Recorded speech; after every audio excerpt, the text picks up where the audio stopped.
What really happened with your host, Mike Rivero. You're listening to the Republic Broadcasting Network, where you'll find out what the Fukushima's going on. And aloha, America. Welcome to our show today. It is Friday, March 16th, 2018. Thank goodness it's Friday. Thank goodness it's Friday. Thank goodness it's Friday. We have a lot of stuff to talk about today. The phone lines are open, 800-313-9443. Mike is in our control room, ready to answer the phone and put you on the air. Yes, the lovely Lady Claire will be with us in hour number 3. So let's get right on into it. A lot of stuff going on.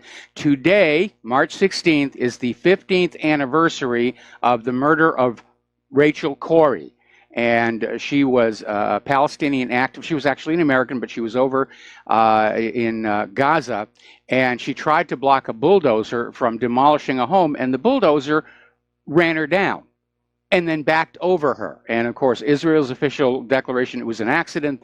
The bulldozer operator couldn't see her, and yet photos that were taken just minutes before it happened, it's very obvious that the bulldozer driver could see her, was looking right at her.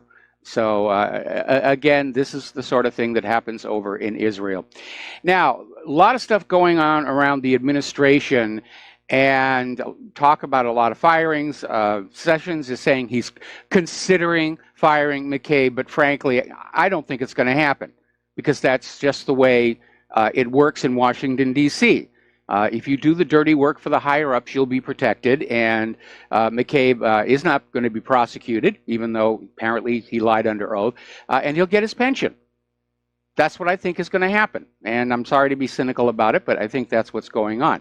Now, Sarah Carter is out there basically saying that Jeff Sessions ought to be fired because apparently in recusing himself from the Russia probe, he cited the wrong law.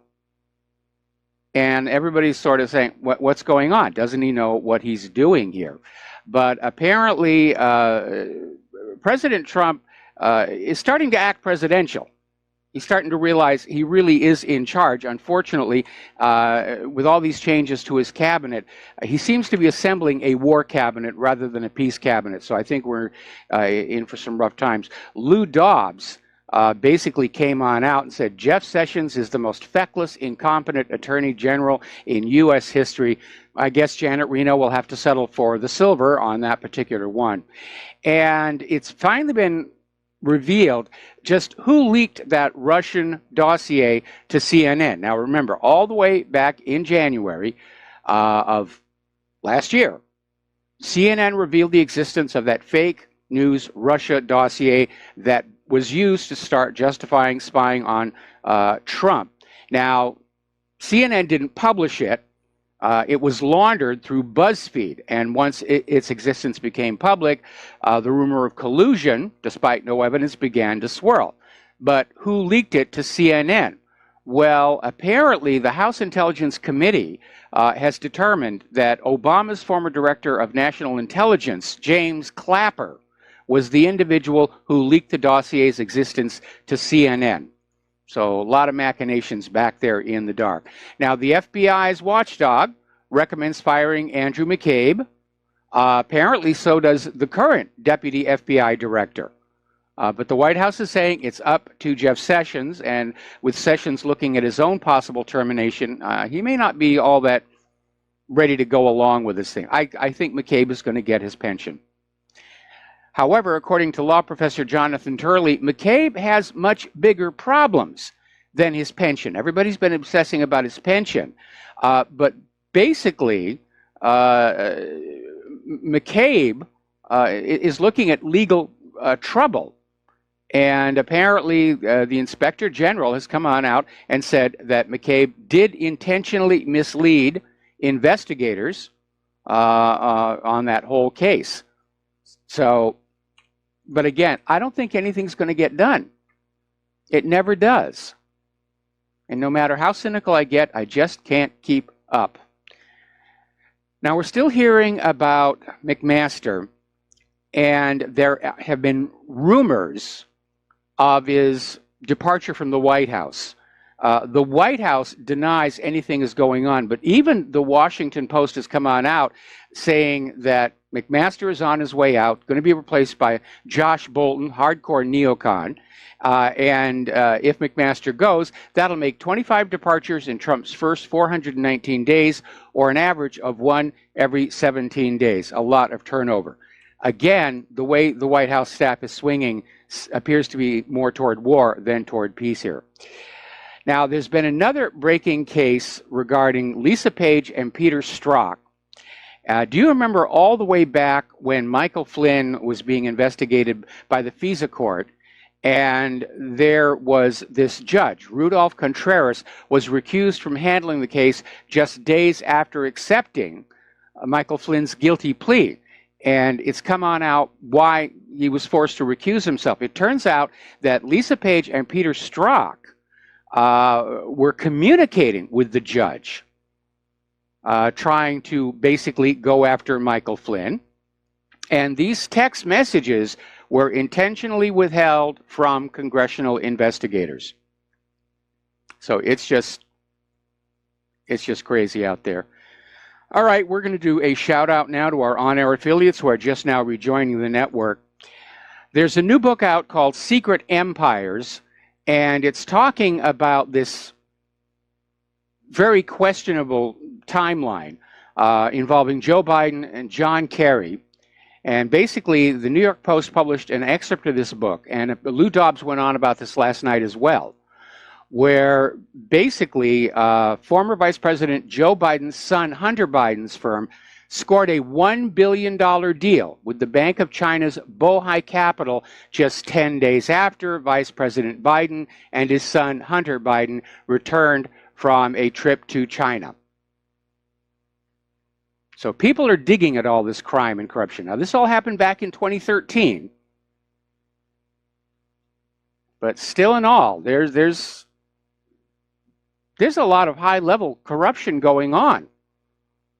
The leaders of our country are acting like the rules don't apply to them, and even worse, that this country is theirs to sell off as they see fit. And that's what led to all these conflicts out in Nevada and up at the Malheur Wildlife Refuge, where the government was trying to kick people off their lands in order to turn around and sell them to developers or to the Uranium One deal.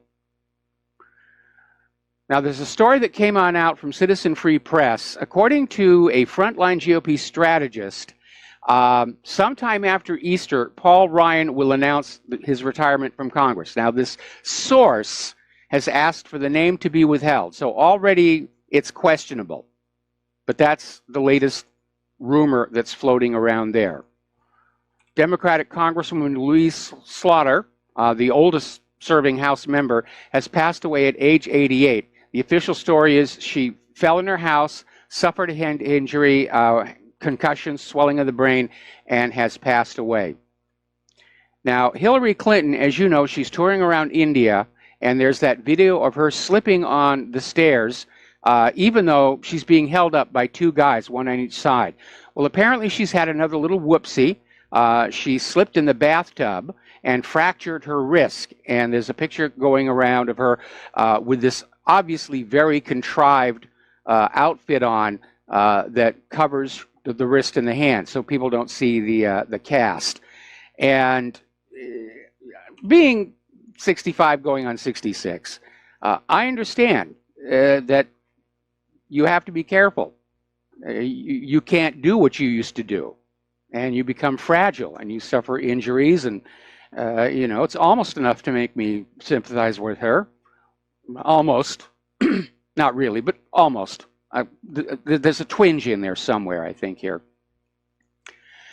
Now, a lot of attention is being brought to bear on the corporate social media platforms, and they're now very much in the open censorship, and how much influence they're having on the electoral process. And apparently, they're all saying, no, we're completely unbiased, we're completely unbiased. But according to The Intercept, when Mark Zuckerberg was asked if Facebook had influenced the outcome of the 2016 presidential election, he dismissed the notion that the site even had such power. And it was a disingenuous remark because Facebook's website at the time had an entire section devoted to touting the success stories of political campaigns that use the social network to influence electoral outcomes. That page has now been taken down, even as the 2018 congressional primaries get underway.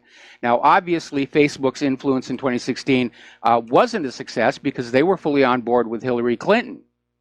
But according to an article over at Western Journal, somebody has been analyzing Facebook's recent algorithm change and said, yes, it is very biased. It is crushing conservative sites and boosting liberals. And it's just out there in the open. Conservatives are being denied a voice heading into the 2018 midterm elections. And that's why we all have to start going to alternative social media sites. Because if you're a conservative, it's a waste of time to go to Facebook or YouTube or Twitter.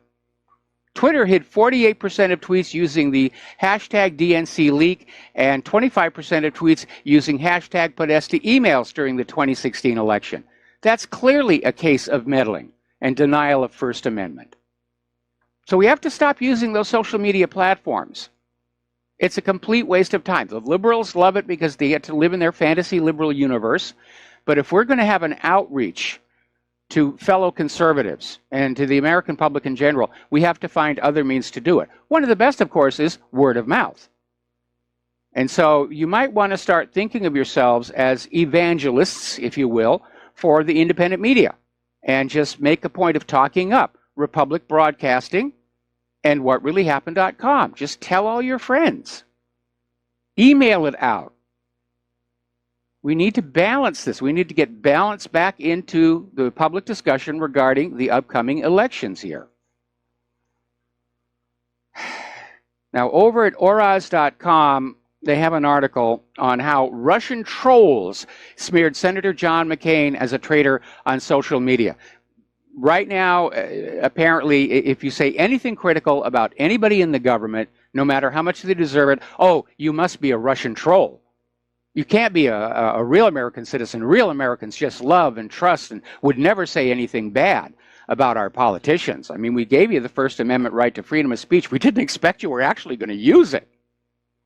Now, don't forget, when John McCain was held in North Vietnam, he made radio broadcasts on behalf of North Vietnam, kind of like a modern-day Tokyo Rose. Those audio tapes were rediscovered and made public. So it doesn't take a Russian troll to realize he was, in fact, committing an act of treason. And on his return to the United States, had it not been for a blanket pardon by Richard Nixon for all the returned Vietnam prisoners, John McCain would have been court-martialed.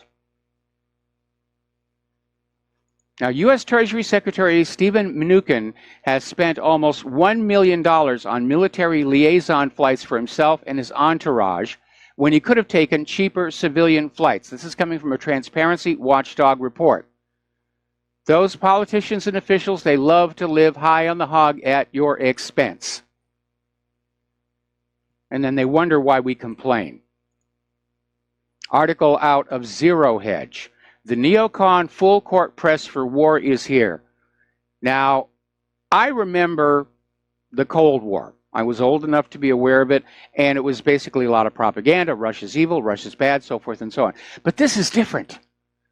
This is different. This is actually pushing for direct confrontation, and it is insane. And ever since Putin unveiled the new doomsday weapon systems at his State of the Union address, the West has gone completely bonkers. Russian Foreign Minister Sergei Lavrov is saying, I simply don't have any normal terms left to describe all this. Are they all on antidepressants? Because that would be one explanation for why our government is behaving as insanely as they are. No rational, reasonable, logical person could see any point in pursuing this any further. It's all downside, no upside. We can't win this. If it goes nuclear, nobody wins it.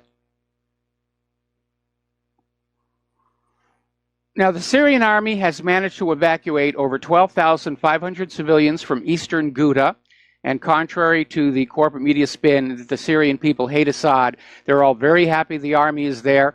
They're telling these horror stories of what the U.S.-backed rebels were doing, how the U.S.-backed rebels were trying to keep them in Ghouta to ramp up the number of civilian casualties with which to tarnish Assad and Russia. And intentionally harming civilians in a war zone, again, it's a war crime. It's an absolute war crime. So about 800 civilians are leaving every hour through this humanitarian corridor established by the Russian Center for Reconciliation in Syria and the government forces. And footage taken on the ground is showing crowds of civilians moving through the corridor. Some are going by car, most still travel on foot.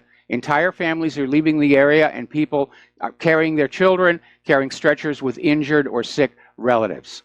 Look at all the devastation that has been brought to the people of Syria, courtesy of the United States government, and then multiply it by the number of countries the U.S. is currently in. And we don't actually know what that number is. We don't know all the places the U.S. is intervening right now. The corporate media is not going to tell us. It caught everybody by surprise when those 4 Americans got killed in Niger, and everyone's saying, we're in Niger?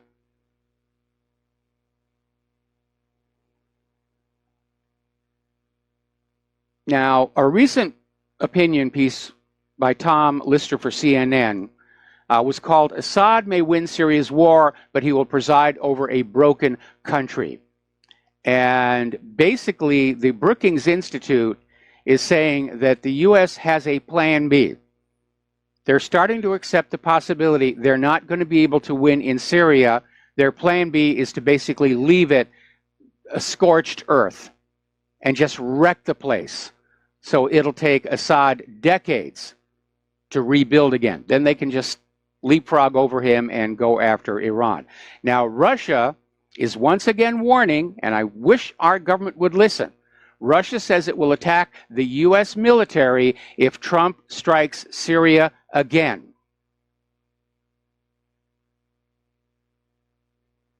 Now, remember, the last time Trump struck Syria, again, it was on the basis of bogus information, bogus claims about Assad did this, Assad did that. Assad is a lousy tipper. It wasn't really a very good demonstration of America's weapons. They launched 60 cruise missiles at the Syrian airfield. One failed coming out of the tube, and most of them completely missed the target. And those that hit the airfield hit dirt. The airfield was back in operation 24 hours later.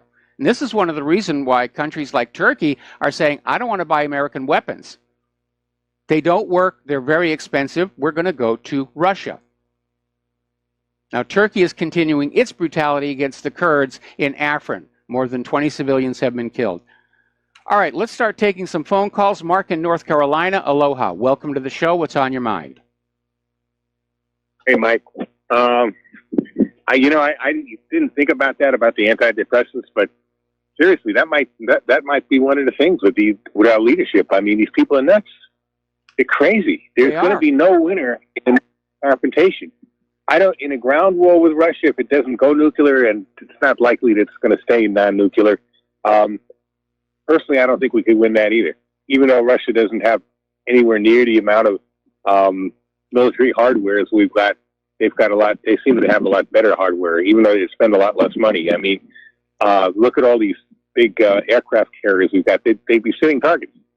For those new hypersonic missiles, yes. Russia's new weapons are specifically designed to exploit the weakness in the carrier battle group doctrine. So I just don't understand these people. I really don't. I mean, and their obsession with Assad there, and still to try to get rid of Assad, they're not going to do it. Assad's fighters are tough. And if Israel thinks they're just going to roll over him, they're crazy. And I got news for Mr. Erdogan there in Turkey. He ain't going to roll over the Syrian army either. The Syrian army is tough. They're battle hard, and they love their country. They're patriotic. They're a secular nation. Christians, Muslims of different type. They all get along pretty well. Okay, and, Mark, I'm going to put you on hold. Mark, we're going to do a commercial break. Yeah. Don't hang up. I'm going to come right back to you after these words from our sponsors. And aloha, America. Welcome back to our show. And before we go back to the phones here, folks, it is really serious out here in independent media land, and we really do need your help. We're not making this stuff up. You can see it with your own eyes. All of the independent media is under attack. They're all feeling the strain, the pressure. Our advertisers are actually being threatened. We've gone way beyond Nazi Germany and Stalinist Russia right now, the way this country is headed. If you are able to help, please do. And if you can send a check or money order, the postal address is Republic Broadcasting Network, 2251 Double Creek Drive, number 302, Round Rock, Texas, 78664.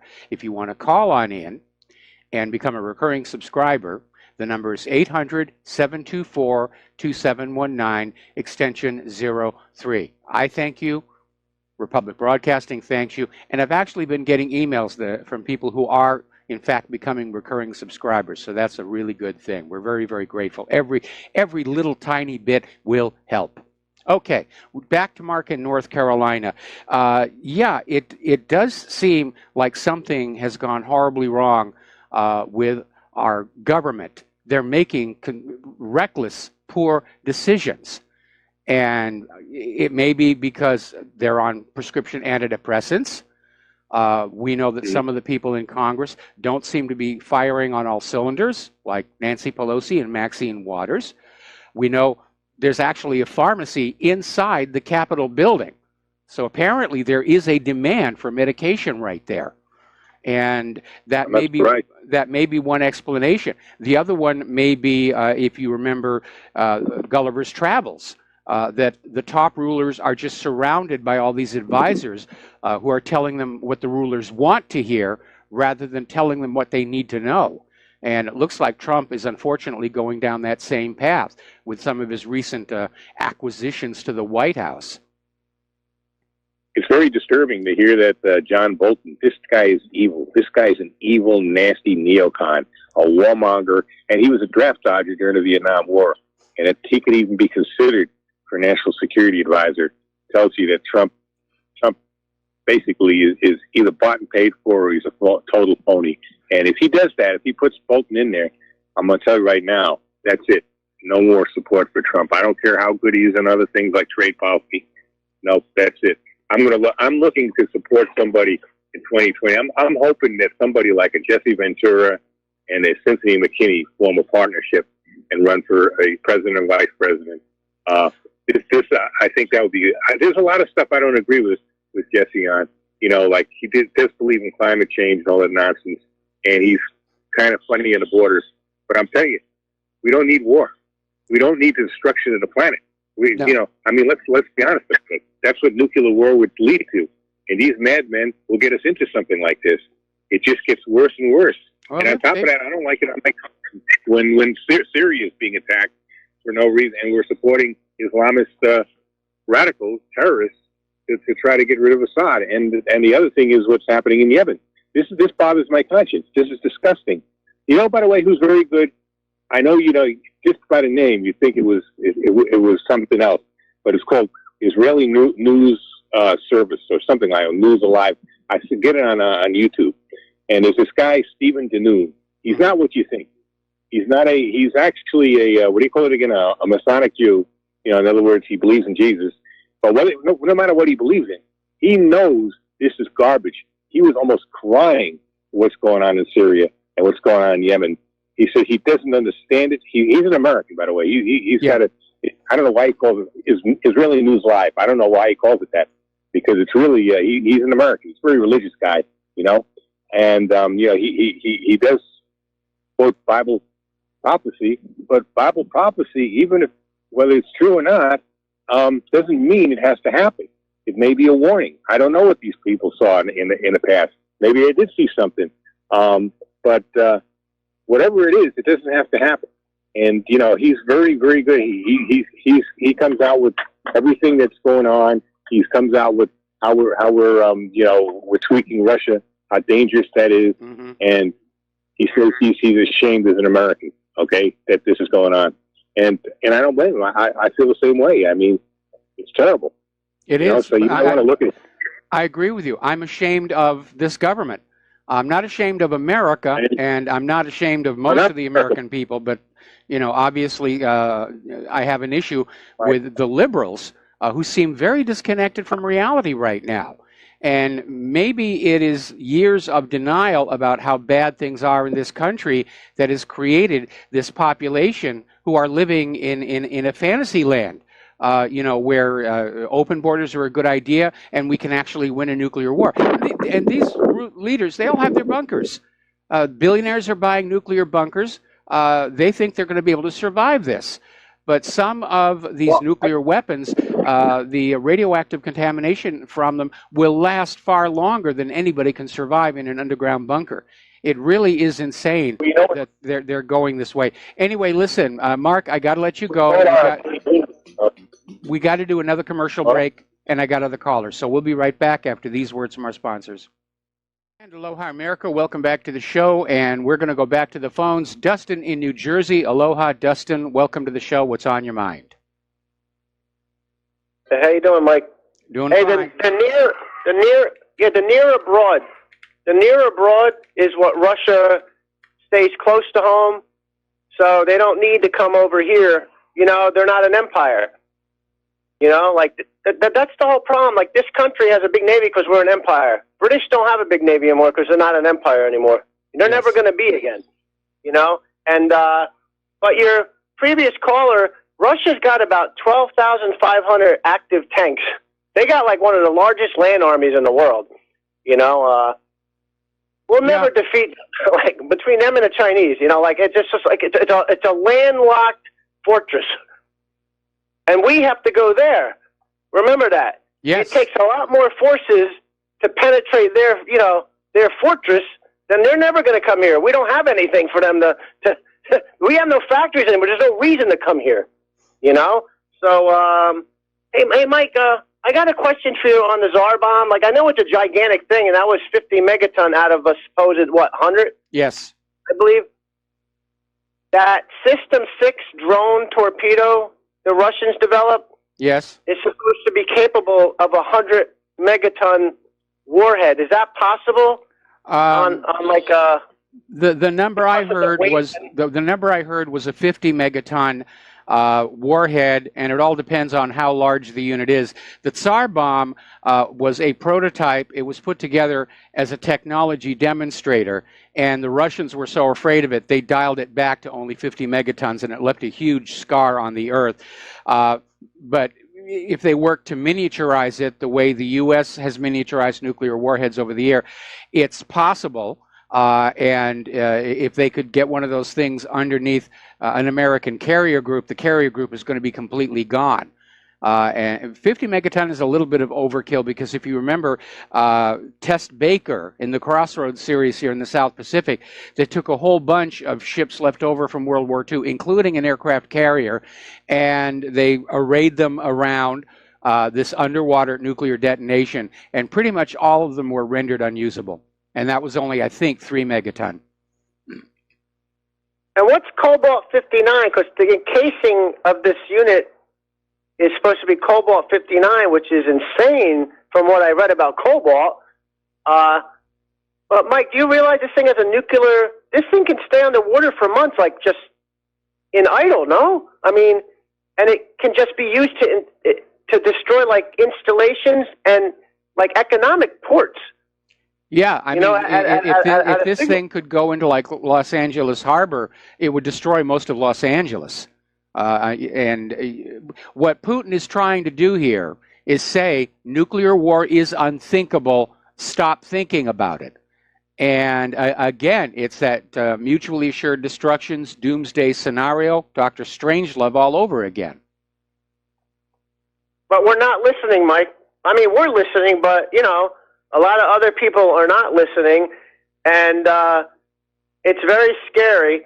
But hey, Mike, on before you move any further, I want to respond. The Pentagon and the Department of Defense are already out there saying Putin is bluffing. He doesn't have these things at all. And you know, but Putin doesn't bluff. He plays chess. Americans like to bluff. Americans like poker. They love gambling. They love the game of hearts. I think you need to take into account the fact that Russia just released a video test of that hypersonic missile. So they at least have got that. And that thing is a carrier killer.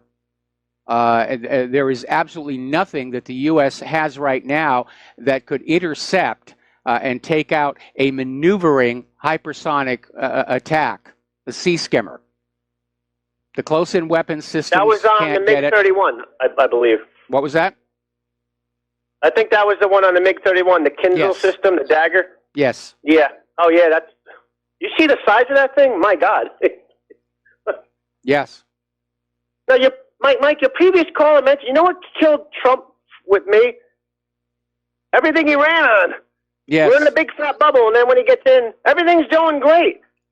And then Russia did it, and then this woman he put in, that woman, this wretched woman who was actually involved in doing torture herself, this war criminal woman, she looks like she's out of, like, Nazi Germany, Mike. Yep. I don't care. This woman is evil. It's evil. My God, I'm like, what's going on here? How can anybody want this woman to be in? You know, I'm like, I don't know. Well, some of Trump's decisions are obviously coming from outside. We know that Israel and Sheldon Adelson and various others were really pushing him to take Josh Bolton in on the team. And, of course, Trump is, out there saying, well, I really like the guy and it was my idea all along. But I think, unfortunately, Trump is still being controlled primarily from outside. And he's being controlled by that war machine.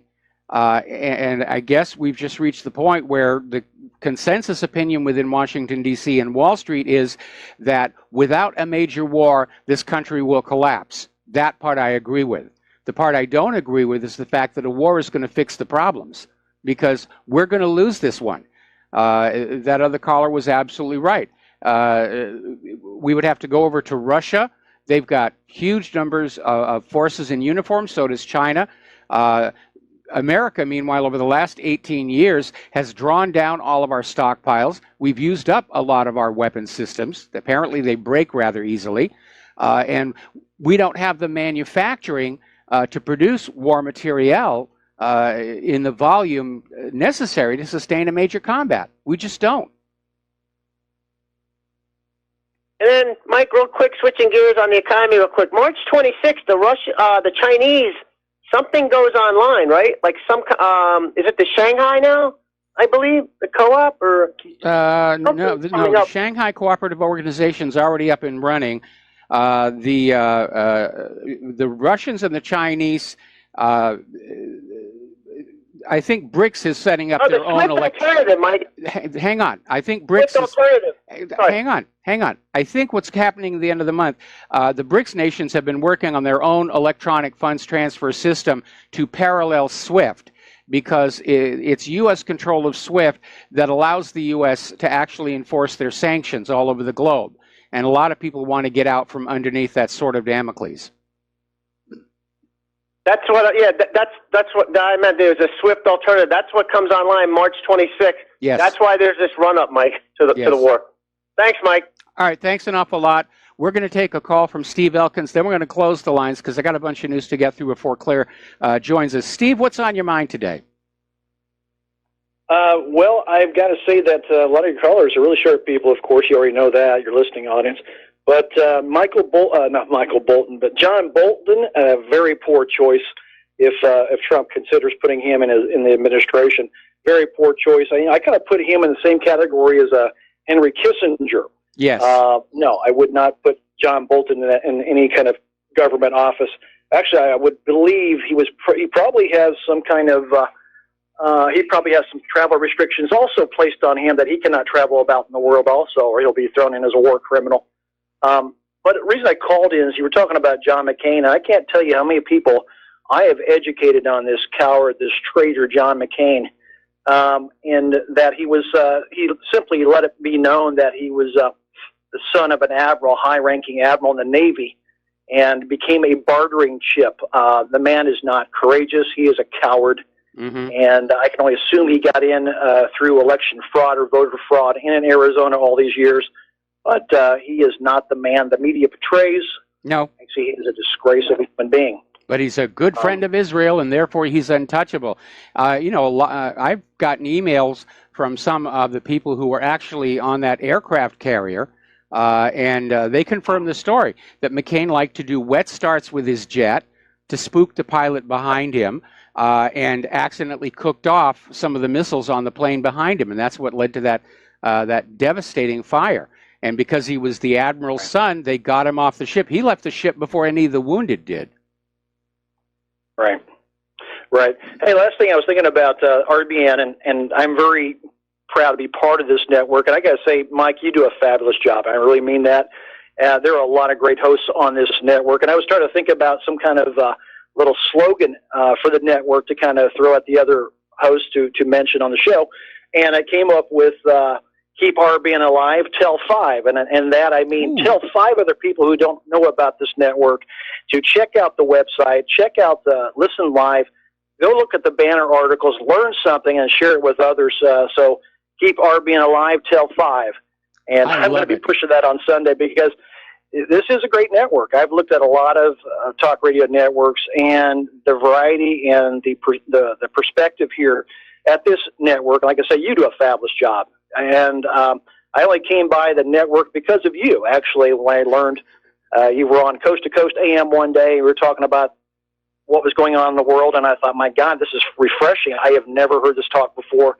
So I followed you on over here to RBN, and, I've been a fan of RBN since. So I just want to say congratulations for what you're doing. Keep doing what you're doing, but keep RBN alive.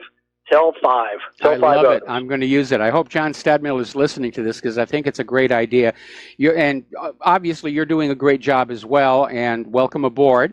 And yes, it's all my fault that you wound up here. And RBN is a great network to work for. For one thing, having worked for some other independent media outlets, this is the only place where there is no censorship at all imposed. And that's one of the reasons why I want to stay here as long as I possibly can, because that is, in these times, that's a really, really good thing. But like I said, we're coming under pressure. Our advertisers are being threatened, and if you can help, please do. And meanwhile, Steve's come up with a great idea. Keep RBN alive, tell 5, and then tell those 5 to tell 5. Just keep it going, cascade it forward.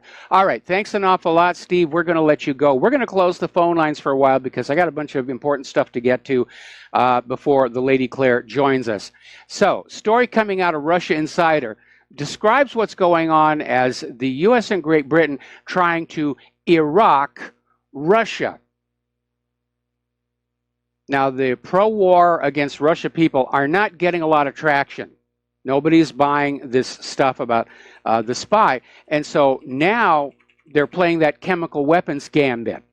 You know, if we don't attack Russia first, they're going to attack the world with chemical weapons. Nikki Haley's already up there at the UN saying, if the world doesn't punish Russia now, that Russia's going to start attacking us with chemical weapons. Boy, have we heard that one before. Remember Colin Powell and his little vial of talcum powder up at the United Nations? They must really think we are morons to think we would fall for that again. Now, up in Canada, there's this Archbishop, Gabriel, and he serves as the Bishop of Canada with the Russian Orthodox Church outside Russia, which is part of the main Russian church. And in an interview recently with Brother Nathaniel, he described this spy poisoning as basically like a KKK lynching. They're just going to grab a victim. They don't have any evidence of any wrongdoing. They're just going to go ahead and lynch Russia. And that's exactly the mindset that seems to be taking hold of this Russia bashing situation. Now, Britain is now threatening to seize a Russian oligarch's luxury real estate because of the ex-spy's poisoning. It's just another goad, another poke. They're trying to get Putin to do something overt that can be seized on as a reason to escalate the situation towards a real war. Now, over in Great Britain, Jeremy Corbyn has tried to act like the voice of reason. And he's saying, let's have a real investigation. Let's find out exactly what was used and how it was used and try and figure out what really happened. And the immediate response in the British corporate media is, oh, Jeremy Corbyn must be a Russian stooge. It's like that's become the knee-jerk reaction of the establishment. If you don't agree with them, oh, you're a Russian stooge. You're an arm of Russian propaganda. You're a Russian agent. You're a Russian asset. But according to this article in the Daily Mail, after 13 days, detectives really don't know how the spy was poisoned. Police are suggesting his daughter might have brought the poison from Russia in her suitcase. And there's a lot of weird theories out there. One of them is that this whole spy poisoning, Russia's coming to get us, is to distract the British people from Theresa May's failure to move forward on Brexit, and in fact maybe a smoke screen to keep Great Britain enslaved to the European Union. The other theory that's gaining traction on out there is that the poisoning of Sergei Skripal connects to Hillary Clinton and the DNC, because apparently the spy who was poisoned was going to reveal MI6 was involved in forging up that Trump dossier to get rid of Trump as president. And if Skripal was going to go public on that, then yes, he's a live liability, and intelligence agencies don't like live liabilities. Another article from Fort Roos, Britain refusing to give Russia alleged poison sample. Do they actually have one? Now, obviously, with Britain saying that this likely came from Russia, they say it was developed in Russia. Actually, it was developed in Uzbekistan, maybe. We'll get into that a little bit. But this refusal to provide a sample is just a little suspicious. Now, there's this article over in craigmurray.org. Apparently, he has got a high-placed source saying that Porton-Down scientists are not able to identify the poison used as being of Russian manufacture. And they're actually very resentful of the pressure being placed on them to do so. Now, here's an interesting little take on this. This is from moonofalabama.org. The name Novichok and its description basically tracks back to a book, a rather sensationalist book written by a former Soviet chemical weapons expert. You can buy it on Amazon for $18, where he describes all these horrible weapons. But more and more people are starting to say, you know, we're not sure it actually exists or could exist the way it's described in the book. You know, it's like Saddam's chemical weapons. It sounds dangerous. It may not really be there. We're going to take another break for commercials. We'll be right back. And aloha, America. Welcome back to the show. So over at the Organization for the Prohibition of Chemical Weapons, now this is the intergovernmental organization overseeing the elimination of chemical weapons to comply with the Chemical Weapons Convention that all these countries have signed and most have complied with. And they have a subgroup called the Scientific Advisory Board. And apparently the Scientific Advisory Board is saying that it has insufficient information to comment on the existence of Novichoks. They're not convinced it's real, that it may have just been made up by this former Soviet chemical weapons scientist to spice up sales of the book. So this whole spy poisoning story is starting to look like Tony Blair's dodgy dossier that was just copied from an outdated 12-year-old student thesis paper. And they just dressed it up and said, yes, this proves Saddam has weapons today. They did it again. Now, interestingly enough, Theresa May visited the site where the poisoning took place. And despite all the media coverage about how toxic this was and how contaminated the area was and all these people were made sick, she walked right into it without any protective clothing whatsoever, and that ignited a Twitter storm saying this is obviously a hoax show. But we don't have to worry anymore about Novichokes or poison or anything else, because in a breaking story, the British police have announced they found Vladimir Putin's passport at the scene of the poisoning. So we can all rest our minds that the crime has been solved. Now, in the midst of all this Russia bashing, it's put a huge strain on the British natural gas supply. They get a lot of natural gas from Russia, from Gazprom. They have contracts. Russia is still sending ships of liquefied natural gas because of the cold, hard winter. Gas supplies in Great Britain, and for that matter, all of Europe, are running dangerously low. And so Theresa May was asked about, is this really a good idea to annoy Russia when we're dependent on their natural gas? To which she replied, well, they're looking for other sources. They want to cancel the contract with Gazprom and get their natural gas someplace else, which is certainly their right. Now, Fox News and a lot of others have been running this story all day, saying that Russia has been attacking U.S.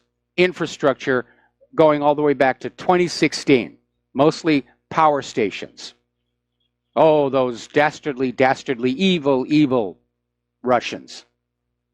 Now, as anybody who understands computers knows, the computers that control critical systems like power stations are not connected to the global internet, precisely for the reason that you don't want somebody coming on in and messing around with it. Blowing up a power station over the internet is the stuff of science fiction movies. It's not real. All right, we'll be back after station identification. And aloha, America. Welcome back to our show here, hour number 2. And we were talking just before the break about how the corporate media's latest Russia fear-mongering is Russia's blamed for attacks targeting nuclear power plants in the United States and Europe and other critical utilities for the last 2 years. And a reminder, the computers that control critical systems like power stations, reactors, and so forth, they are not connected to the global internet. They're air-gapped precisely because they don't want anybody coming on in and messing with them. This idea that somebody can just come in over the internet and melt down a nuclear reactor, it's science fiction movies.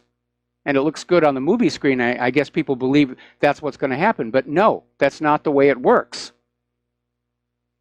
It's just more fear-mongering. We actually had a brief power outage here on Oahu yesterday afternoon, and everybody was laughing and saying, it's the Russians, it's the Russians. It's silly. This is just the updated version of Saddam has nuclear weapons. They're out there trying to convince you that if we don't go to war with Russia, that Russia is going to dump chemical weapons all over us and blow up all of our nuclear power plants. If Russia was really going to go to war with us, they would simply uncork their nuclear missiles. Now, the White House has come on out saying that the U.S. will keep up the pressure on Russia until they decide to change their behavior, which means sit down and stop interfering with U.S. domination of the world. That's what the real message is. Remember, we reported, I think it was about a week and a half ago, how one of our military commanders got up and said, those Russians, they're getting in the way of our dominating the world.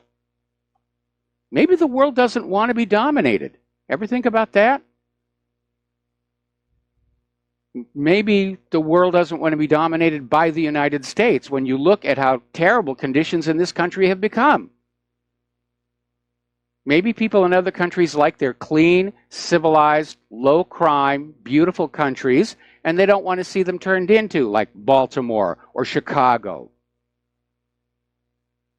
Now, down in Yemen, the Houthis have calculated that snipers are killing at least 6 Saudi soldiers every single day. It's a small number, But snipers can have a rather disastrous effect on an enemy's morale.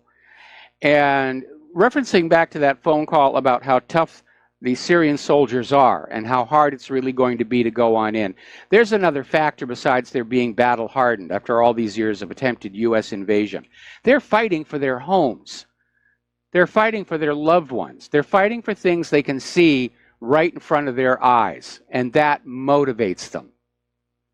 When you have mercenaries like the U.S. has in Syria, they're just there for the money. They're not going to commit themselves to heroic actions where they might get killed. They want to live to cash that next paycheck. The same thing with conscripted troops. We have a lot of military on this island, and I talked to a lot of them, and none of them are believing any of this nonsense that's come on out about Saddam's nukes or Assad's sarin gas. They understand these are wars of conquest for wealth and gain. They're not motivated. I imagine the same thing is true of the Turkish conscripts that are going into the Kurdish areas. That's why the Syrians are able to resist the U.S. That's why the Yemenites have been so successful at resisting the Saudis. When you have a war between people who are just going in to invade the place to plunder it and the people who live there and want to defend it, the moral advantage is on the side of the defenders. Remember what Sun Tzu said in The Art of War. For a leader to prevail in war, he must have three things. He must have the appearance that the moral law is on his side. He must have troops who are willing to fight and die because they believe that moral law. And you have to have a civilian population willing to bear the hardships that war brings even to the victorious side because they believe they have the moral law. The United States does not have the moral law. Everybody on earth can see that. It's aggression for the sake of aggression. It's plundering and looting and hegemonic domination. And if the U.S. government thinks they're going to take all these illegal immigrants and put them in uniforms and hand them a gun and say, go on out there and kill somebody who will give you a green card, they're not motivated either. They're not emotionally connected to the U.S. And they certainly have little to think about where they're being sent. They're basically going to sit in their foxholes or behind the sandbags, or they're going to run when they get attacked. They're not motivated fighters.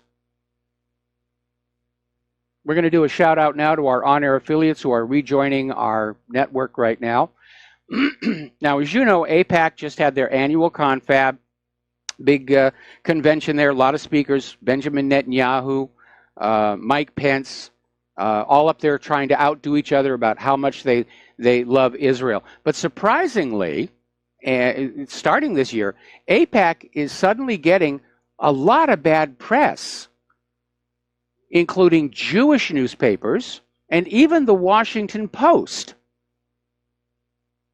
And part of the criticism has to do with how overt AIPAC has made Jewish control of the U.S. government.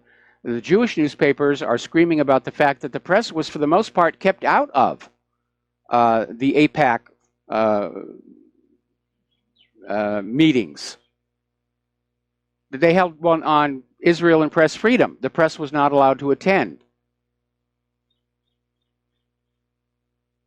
Now, AIPAC's annual budget, believe it or not, their revenue. By 2020, they will have $6.3 billion saved up. How many American politicians can you buy with $6.3 billion? Apparently, because all of them are willing to sell out, the price has gone down. So they could probably buy the entire Capitol building with that much money. But there is a bit of a pushback. AIPAC is admitting that progressives are deserting Israel. And it may be because progressives understand their movement is being hijacked to serve Israel's interests. We're seeing a decline in the so-called Christian Zionists who are figuring out how badly they've been exploited by Israel, how badly their faith and their religion has been twisted to serve Israel's agendas. Now, getting on over to Pakistan and India, the U.S. Pacific Command fully supports arming India with F-35s. What did India ever do to us? We're going to give them that junk plane. But apparently, India is considering a number of U.S. systems for purchase, all of which Pacific Command support. It includes F-16As, FA-18s, like the one that just crashed off Key West, MH-60 Seahawks, and the F-35 Joint Strike Fighter. This from Admiral Harry Harris to the U.S. House Armed Services Committee last month. Now, China's Xi'an JH-7 fighter bombers, the Chengdu J-10 multi-role fighters, and J-11 air superiority fighters have all received new engine upgrades which allow them to reach higher altitudes. And apparently they have been carrying out exercises near their western border. And apparently they're working very, very well. Remember, the F-22 still has an artificial ceiling that it's not allowed to go above because of the problems with the aircraft's breathing system for the pilots here. All right, let's get on over to the economic news here. And again, corporate media is out there saying, it's fine, the recovery is strong, it's a strong economy, everything's wonderful. Jim Willey is saying that he expects a global reset within months. And Jim Willey is saying China and Russia are already preparing for it. He's saying the stock market could drop so much that you will see panic buying of gold, silver, and cryptos. Now, as we mentioned before, Toys R Us is going out of business. 30,000 jobs are going to be lost on that one. And it will have a ripple effect from toy makers to consumers to landlords. Everybody along the supply chain that's been supplying Toys R Us, they're going to see a drop in orders and revenue. And despite Sears' CEO touting progress, they've had a hard holiday quarter. Remember back during the holiday shopping season? Oh, it's great. People are in the stores. They're buying like crazy. And I said, it's just propaganda to goad you into go spending money.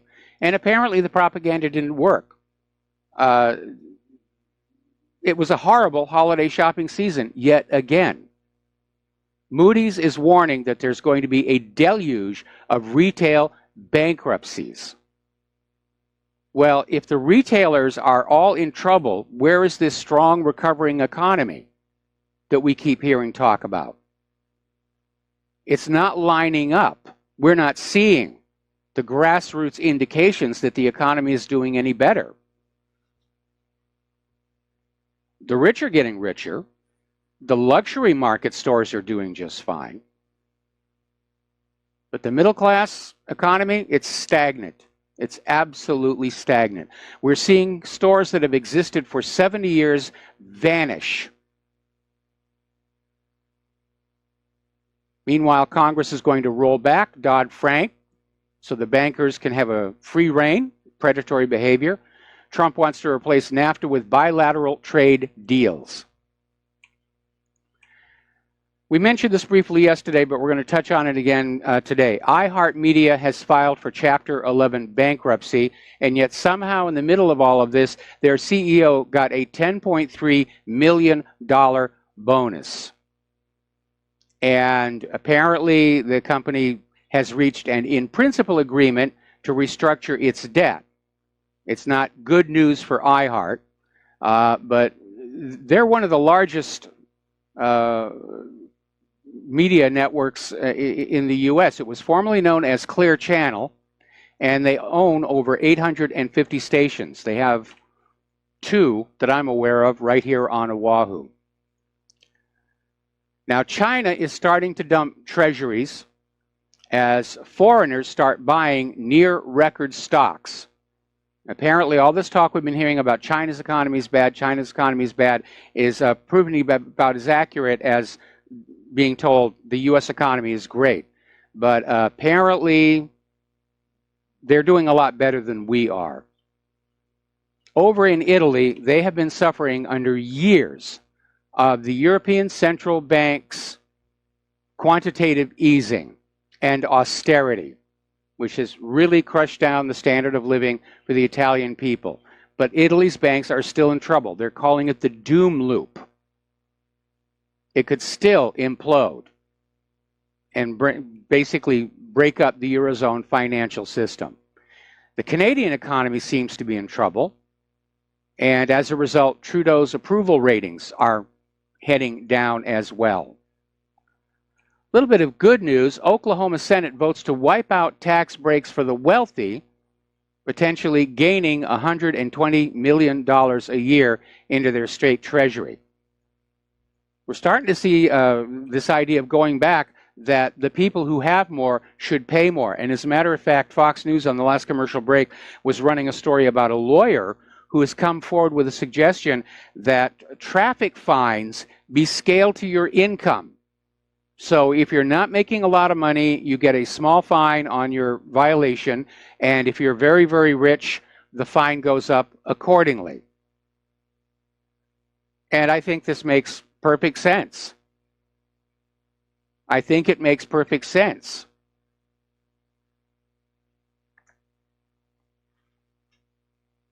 Inflation in Russia is now lower than America for the first time in history. So their economy is doing better than our economy is doing. Now, over in the world of Bitcoin, there's a report by Fundstrat's Tom Lee, and it says that Bitcoin mining earnings are almost at the point of breaking even as the activity has become less profitable because of a decline in the markets. The cryptocurrencies are headed down. And when you amortize the cost of those Bitcoin mining computers and the cost of the electricity and the cost of the facility that all those computers are in, unless they've been stolen, it's costing more to mine the Bitcoins than they're actually worth. And that was certainly true in the early days of Bitcoin, which is why I never got involved in that here. Now, Tesla is out there trying to market their affordable Model 3 sedan.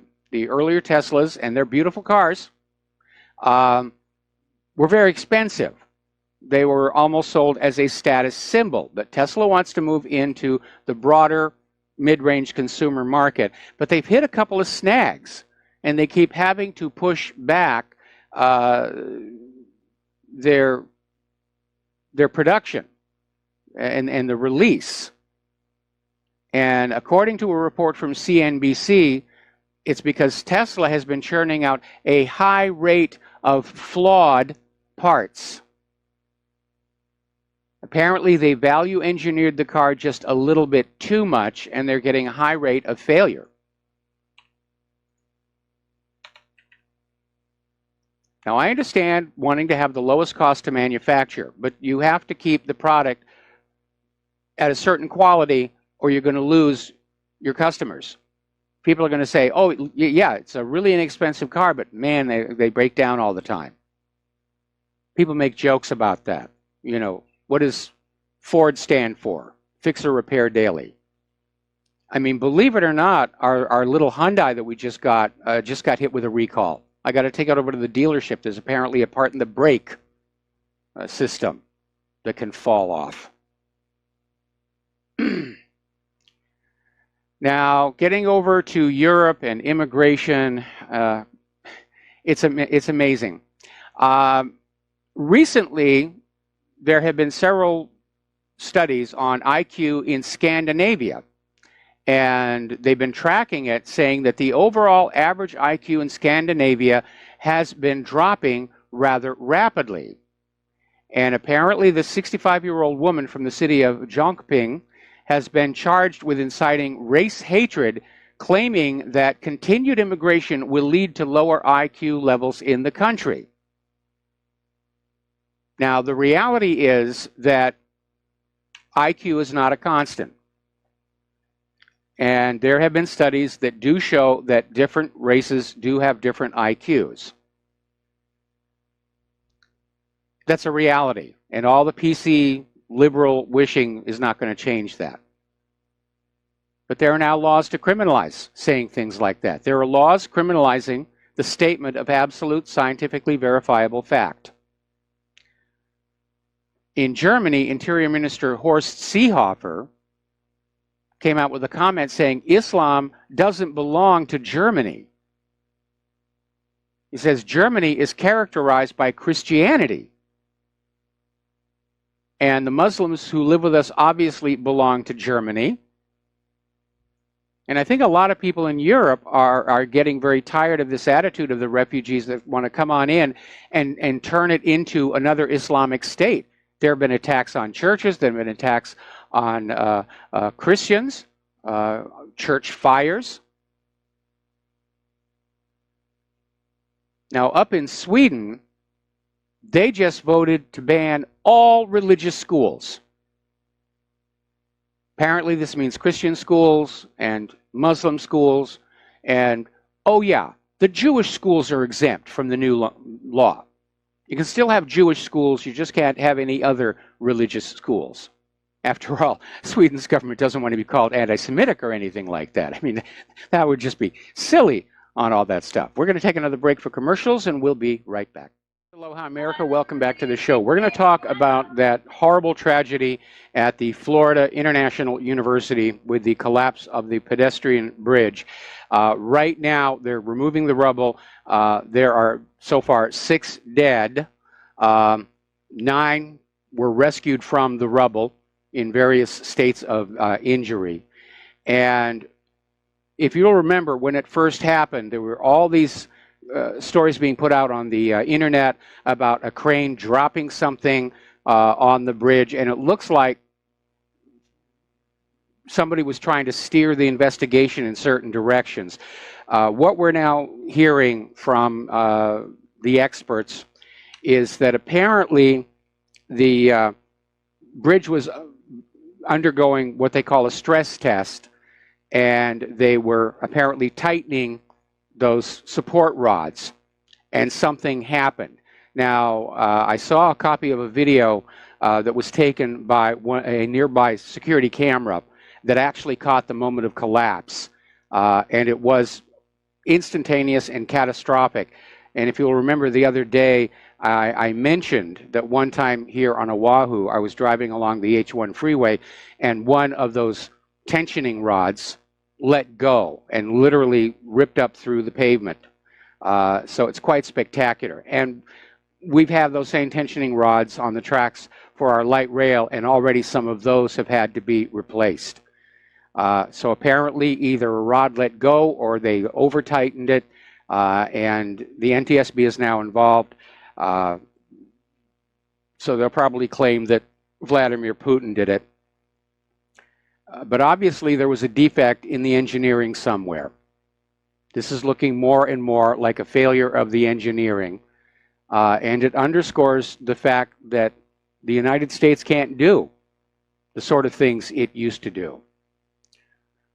Now, down in Austin, as you know, there have now been 3 bombings, package bombs, that basically blow up when touched.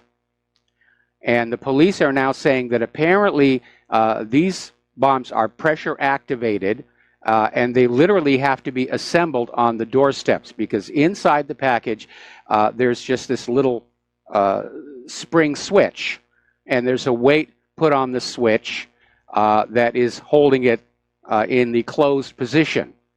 And when you move the package, the weight comes off, the spring plate swings up, and that's what closes the contact on the detonator. So we don't know who's doing this. Probably those gosh darn Russians. But just be careful about packages left on your front porch. If it's not a recognizable delivery service like FedEx or UPS, you should be very, very careful. Now, I don't know about where you live. Where I live, regular postal packages, there is a box, large boxes, by the regular mailboxes. Packages go in there, the keys to that box go into your mailbox. So, again, a certain amount of caution. I have a feeling there are going to be more of these. We don't know the motive. We don't know who's doing it. There's been 3 victims. Doesn't seem to be any commonality among them. All right, we're going to go ahead and take a phone call. Kurt in Alberta, aloha. Welcome to the show. What's on your mind? Hi there. I was watching or listening to the show earlier, and you were talking about Trump and stuff. And personally, I just think he's just an extension of every president since the first Bush. The agenda is just going on, and he's no different than the rest of them. I mean, Sessions is there. He'll let the statute of limitations run out on Hillary. Everybody else, he'll resign. Somebody else will take his place. Nothing will happen. I mean, I just believe it's just an illusion for everybody to fight about something. So I'm not sure what you think about that. I'm afraid you're right. But again, politicians normally don't like to see the faction fights visible to the public because it does erode the public's confidence in the government. That's clearly happening here. And again, this is a symptom we saw in the former Soviet Union just prior to its collapse. We saw the same kind of factionalism leading to actual outright civil war preceding the fall of the Eastern Roman Empire. So again, I still think that this government is not going to survive much longer, especially if there's a major economic downturn and they don't have a war to blame it on. The American people are just going to turn on them. When they start getting hungry, that's when the rage will come out. Yeah, I understand that, but I truly believe Trump is just part of the whole thing. I mean, he still has Haley in there. Everything is. He has done nothing for the average American. I mean, everything is done for the rich. Nothing's changed with Russia. Everything's getting worse. I mean, it's just an extension. Well, I think our government has painted itself into an economic corner. And Trump has apparently been convinced that unless he goes along with the war agenda, he's going to be the last president of the United States of America. And he certainly doesn't want that on his resume. It's going to be heck to find work afterwards. Anyway, listen, Kurt, I need to let you go. We got to take a break for commercials, and we'll be right back. And aloha, America. Welcome back to our show here. We're going to take 2 more phone calls, then we're going to close the phone lines again because I still have a lot of stuff to get through. And we're going to start with Dave in Missouri. Aloha, Dave. Welcome to the show. What's on your mind? Well, howdy, Mike. Hope your day has been blessed so far. Beautiful day here in the Ozarks. Hope it is there. Yes, it is, actually. I wanted to 73 here. Beautiful blue sky. Light puffy clouds, Mike. It's weird. There's no lingering contrails. So evidently they've suspended all air traffic today. I don't know, kind of strange. But I just wanted to, that's a joke. I just wanted to add my voice to support RBN. You know, we've only really been listeners of yours for about 2 months. You introduced us to the network. And Amy and I decided we wanted to become contributors. But, you know, our pay varies through the month. So we didn't really know exactly what we'd be able to contribute every month. So we just picked, because I know RBN, like we do, has a budget. And so it's important that RBN knows what's going to come in so that it can budget. So what Amy and I decided to do was pick a low number with the intention of doubling it every month as we can. So, you know, we're sponsors now for $20 a month with the intention of being able to send you guys 40 or more. That's what we want to do. But, you know, it's not to strain our budget, but still to allow RBN to know they've got capital coming in to support. I just think it's something that people should consider. And I also throw all my change in my cup holder because I don't like it rolling around the truck here. And so that change is also going to be set aside at the end of the month to support organizations like yours that we believe in. Because really, if you don't put your money behind what you believe in and support those people who are actually educating the population rather than just feeding us propaganda. If you don't stand up and support independent media now, you're going to lose it. And when you're gone, Mike, when InfoWorld is gone, when the independent media has been silenced and all we have is CNN and USA Today, Yahoo, when that's all that is left, they can do anything. They could assassinate Trump one day and say, hey, Hillary won the election all along. You guys were daydreaming. There was never a President Trump. What are we talking about? And, you know, a certain percentage of the population is going to believe the stupidity. So if you don't have somebody speaking the truth, you're overrun by stupidity, and more people listen to it. So that's just my 2 cents on that. I really want to challenge people to support RBN. And hey, Mike, you got to admit, this Vladimir Putin, he's a busy dude. I mean, where does he find time to do all this, Mike? Yeah, and still get over here and steal my Honda. He did. I know. I mean, it's just amazing. And it kills me because all of this started from the DNC because they needed an excuse, something to blame the election on, rather than the fact that Hillary was so atrocious nobody could even hold their nose and vote for. The way people have always voted for presidents. But nobody could even do that this time because she was so horrible. So they had to cook this this Russian conspiracy up. And now, after pushing it for a year and a half nonstop, now the UK's picked it up. And that's a convenient dodge for them. So, I mean, it kind of makes you wonder where, or it's very evident in exposing that the deep state is more than just America. It is a globalist thing. And, hey, this excuse has been selling in America if you push it hard enough. So we're going to use it here, too. But, it's terrifying to think about that Trump, I guess maybe he feels blackmailed into this. He's been the big Russian polluter, so he has to make, a big stand against Russia. But it's dangerous, it's ignorant, it's foolish, and I just don't see how it serves our interests. Well, it doesn't serve our interest. It serves the interest of the military-industrial complex.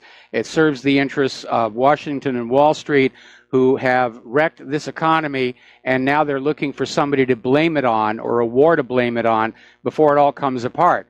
Because if they don't have a scapegoat prepared, when it all does come apart, the American people are going to turn on them. And getting on back to the first part, thank you very much for supporting RBN.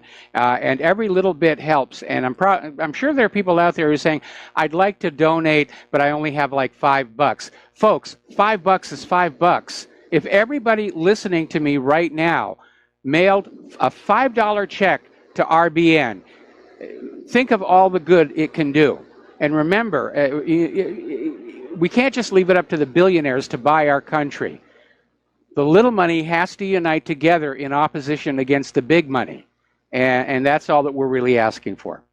You're right. I mean, it's amazing how, money can, or how multitudes can come together to really solve a problem. I've lost the words for that. One last little thing I wanted to point out, I was born on June 5th, 1967, the day the 7-Day War started out, where Israel attacked its neighbors,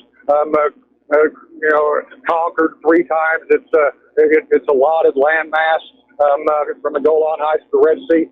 And when the USS Liberty was attacked by Israel, Johnson turned around the ships in to save them. You remember all that? I remember that. Still, 51 years later, I'll be 51 this year, and there has still been no justice for the sailors of the Liberty. It is the Zionist fascists, I don't know what you want to call them. It is the Zionist controllers of the world who pull all the puppet strings. And, they own all the federal. My question to you on the economic front, if the Fed has to start buying more treasuries by printing more useless greenbacks to do so, how in the world are they ever going to control inflation when the treasury bubble bursts? Can you imagine what that's going to do to the value of the dollar? I mean, absolutely. This is economic suicide no matter how you slice it. Yeah, but so the problem is the very concept by which private central banks work, they can't survive forever. Sooner or later, they get to a point where the debt gets so great, they have to get into hyperinflation to deal with the debt, and then it all starts coming apart. Yeah, my grandpa was a country banker. He always told me they only had a 100-year lifespan.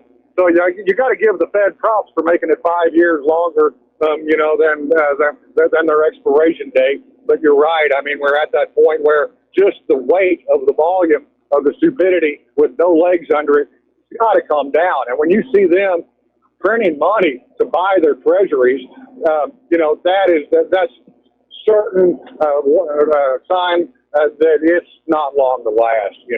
And the poor, the working poor, the families, small businesses, they're the ones that are going to get hurt the most and feel the pain the most. But Mike, I've got to jump because I got to hit this exit, brother. I love what you do. Can't wait for Lady Claire. Give her our love. And yes, folks, please support RBN. We have to have organizations like this speaking the truth, or our children have no future. God bless you, Mike. All right, thank you very much for those kind words, and thank you very much for the phone call. We're going to take one more call before we close the lines again. James in Ohio, aloha. Welcome to the show. What's on your mind? Hi, I wanted to comment on the Novichok thing. From a chemistry perspective, it's almost all likely bovine excrement. Wiki has a page on Novichok agents, and about halfway down they have an image of the molecules supposedly used. So the one pictured on the left is so ultra-reactive,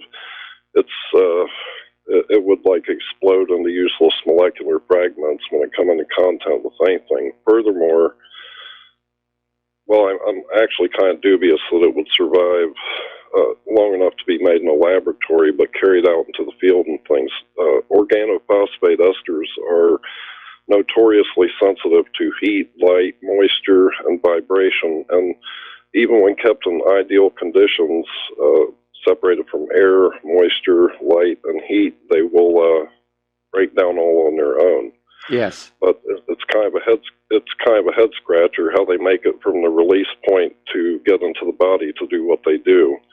But well, again, according to the Organization for the Prohibition of Chemical Weapons Scientific Advisory Group, they're not convinced it's real. And it all goes back to this one book by this former Soviet, actually Uzbeki chemical weapons scientist. Yeah, the real clincher for me, though, was that now they're saying it's a binary agent. In other words, two chemicals mixed together in the field to make the final agent. This is what's called in the chemical trade a one-pot reaction, and with organophosphate esters, those type of things just don't exist. The synthesis of these chemicals is very tricky.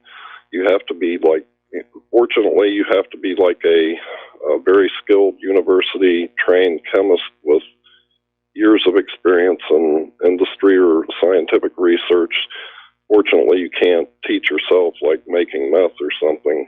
But the idea that this is a binary agent that you mix up in the field, I think their source must be General Jack Ripper or somebody like that. And I also want to say that if I donate to the show and nobody wants what do you that, think I lost all this weight for? Oh, yeah, right. All right. Well, that's all I got for you. All right. Well, thanks an awful lot there. Yes, I already got the gold lame undies on standby in case I need it. All right. We're going to close the phone lines here and get on back to the news. Article out of Gatestone Institute, U.S. trying to criminalize free speech again. And they're talking about House Resolution 257, which is titled Condemning Hate Crime and Any Other Form of Racism, Religious or Ethnic Bias, Discrimination, Incitement to Violence, or Animus Targeting a Minority in the United States. Rather long-winded. And basically was put together or sponsored by Senator Kamala Harris, co-sponsored by Senator Marco Rubio, and Senator Dianne Feinstein and Senator Susan Collins. Apparently there's a Senate version of the same bill.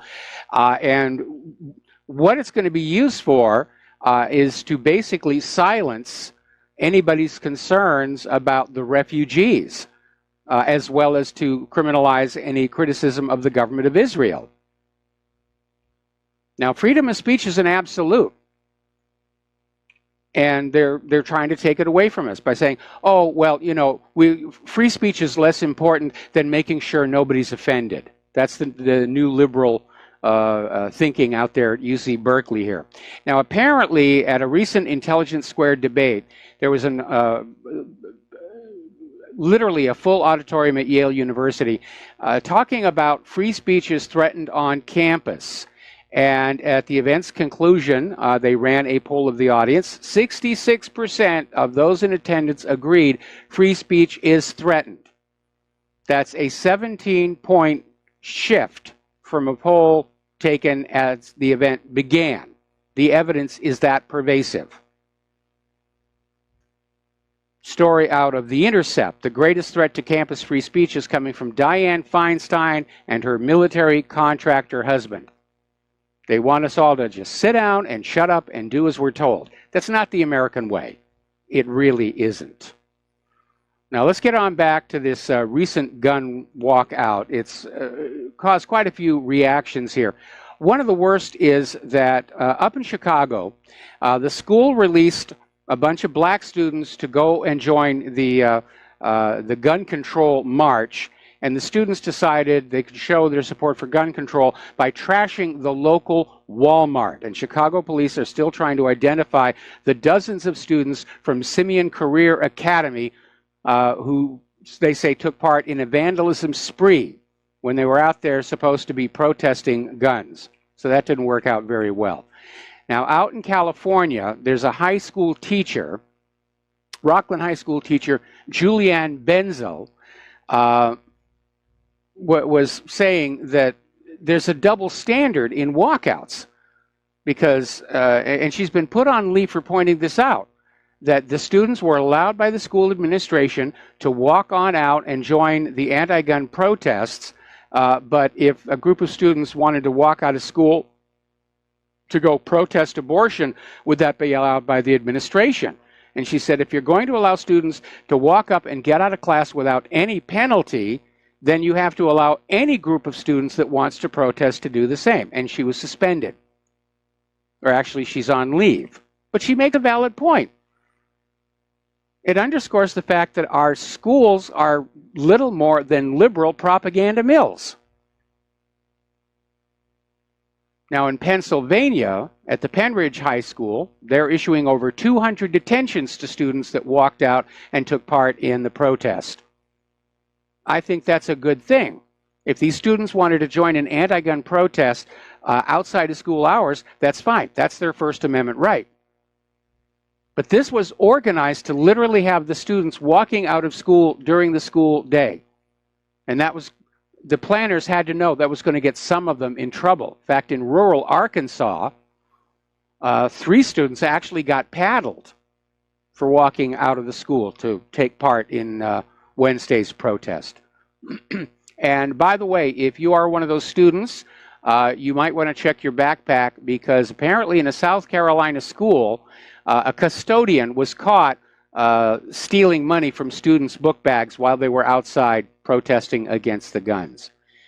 Now, in Hillard, Ohio, there was a high school student, Jacob Shoemaker, and he goes to the Hilliard Davidson High School. He was a senior, and he said he didn't want to walk out, that he was neutral on the gun control debate, and he was promptly suspended. And it is another reminder, schools are not about creating independent, self-sufficient thinking people, but about indoctrinating students into the globalist leftist agenda of voluntary slavery.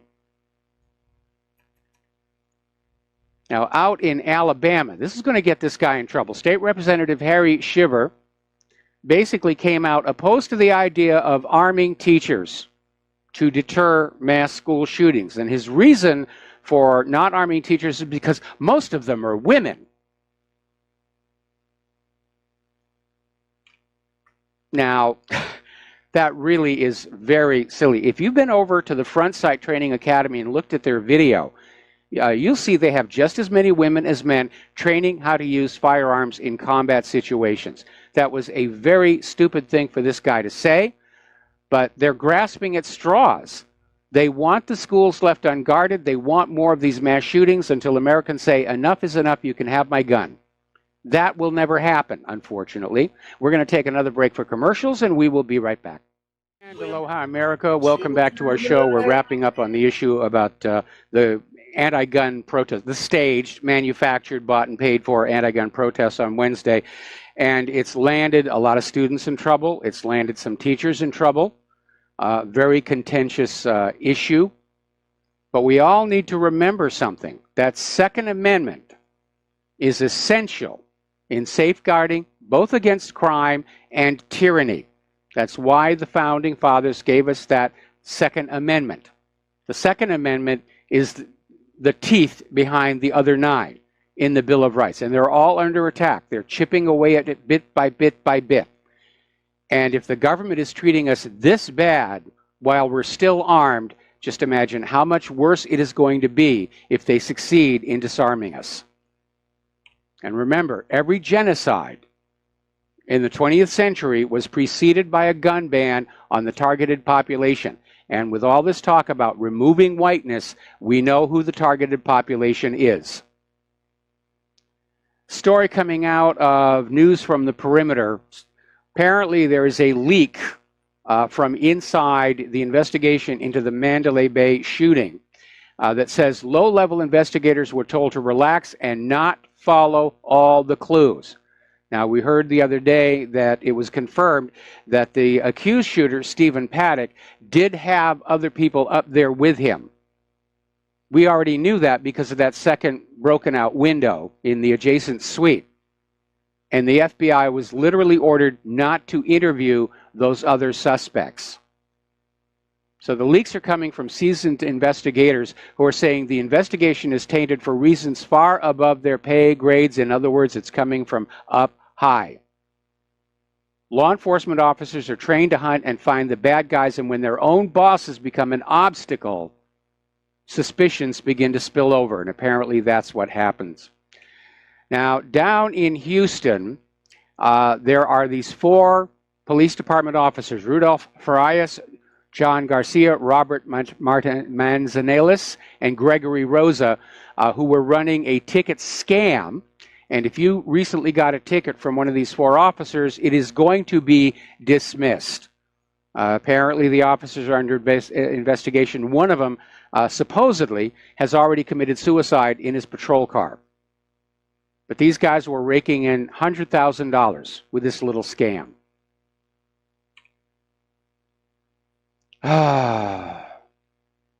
Another police officer is suing the mother of a boy killed in a crash.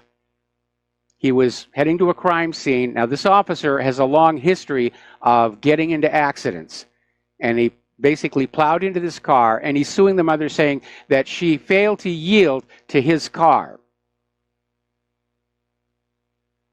Kentucky police are now warning reporters not to report news until the police gives them permission. I wonder what's going on in Kentucky where they have to sort of slap that down. And meanwhile, a New York Police Department officer was arrested and is jailed for running a massive cross-country heroin traffic ring. All right, we're coming up here on our station identification, and when we come on back, we will have the lovely Lady Claire with us.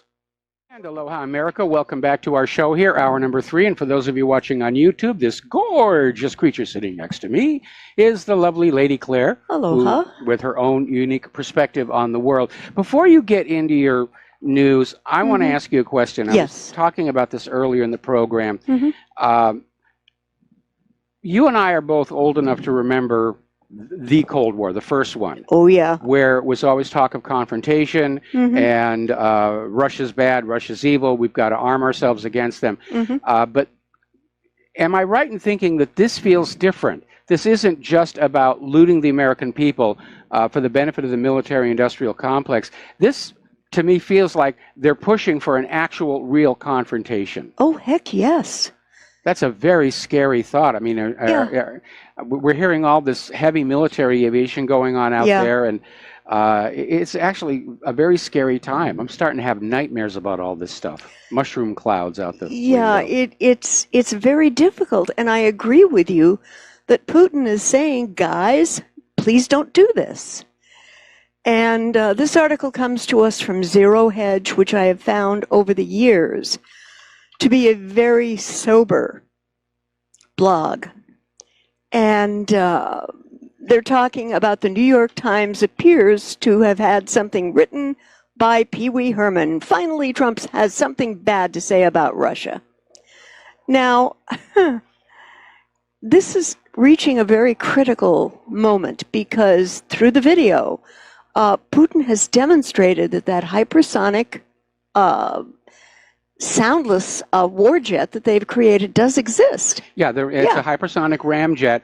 So at least one of the weapons actually does exist. Yeah. But the Pentagon and the DoD are saying, no, it's all a giant bluff. We will win the war against him.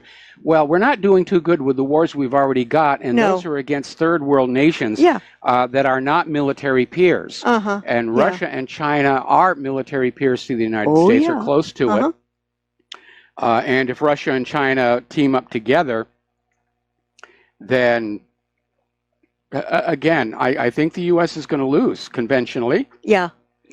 And at that point, they're going to start resorting to the nuclear arsenal. Yeah, it's very interesting. There seems to be a hunger, an almost palpable hunger, for a war against Russia reaching a fever pitch in the bowels of power of D.C., not because it is morally right and the U.S. would morally have the high ground, but it's something with which the U.S. government hopes they can distract us, because as you and I both know, Mike, there's going to be a major economic collapse coming, and it's something that the federal government ultimately is not going to be able to prop up. Well, don't forget the globalist agenda as well, because Russia and China have already signaled they don't want to be part of a new world order. They want to maintain their independence and their sovereignty, and the globalists need Russia and China to be smashed, and they're going to use the U.S. military to try and do it. Yeah, yeah. The operative word here is try. Yes. But I have to say something about the attitude both of callers that you've shared with me and people in general. And if any of Theresa May's minions are listening to this, which you may well be, I need you to think about it. The U.S. government is having one heck of a time right now, because now the American people are very skeptical, as they have every right to be, when it comes to its leadership declaring war, just starting to attack the allegedly bad government the U.S. doesn't like.